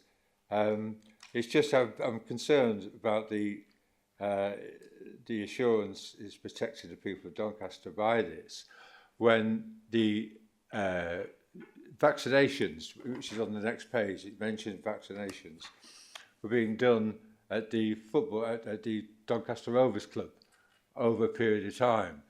And I am aware of this, Anthony, I think, can I nicely say, was lumbered with this by somebody. But it stopped in November, and there's 15,000 people coming a week. Now, what I'm concerned about is all the problems that people have been saying, like the DRI and other places, they will be suffering more because people for vaccinations have to go to other places now that's been terminated. And that's the point I'm trying to raise a concern, and hopefully this sort of thing won't happen again. Okay, Anthony. I think, Mr. Wright, are we talking about blood testing as opposed to vaccination? Yep. Yeah. No, that's fine. Yes, so I don't want to reopen that too Should much. Should we take it off? Yeah. Do you want to have a conversation with Mr. Wright? Of course, would that make a difference? Yeah. I'm just aware that people are packing their bags, you see, to go. So, and we do just take those for information. Yeah, no problem. But thank you, Mr. Wright, and Anthony will stay and have a conversation. Is that okay? So thank you very much, everybody. Thank you for a really good meeting again. And our next meeting will be on June the 6th. And I look forward to seeing you all then. Thank you.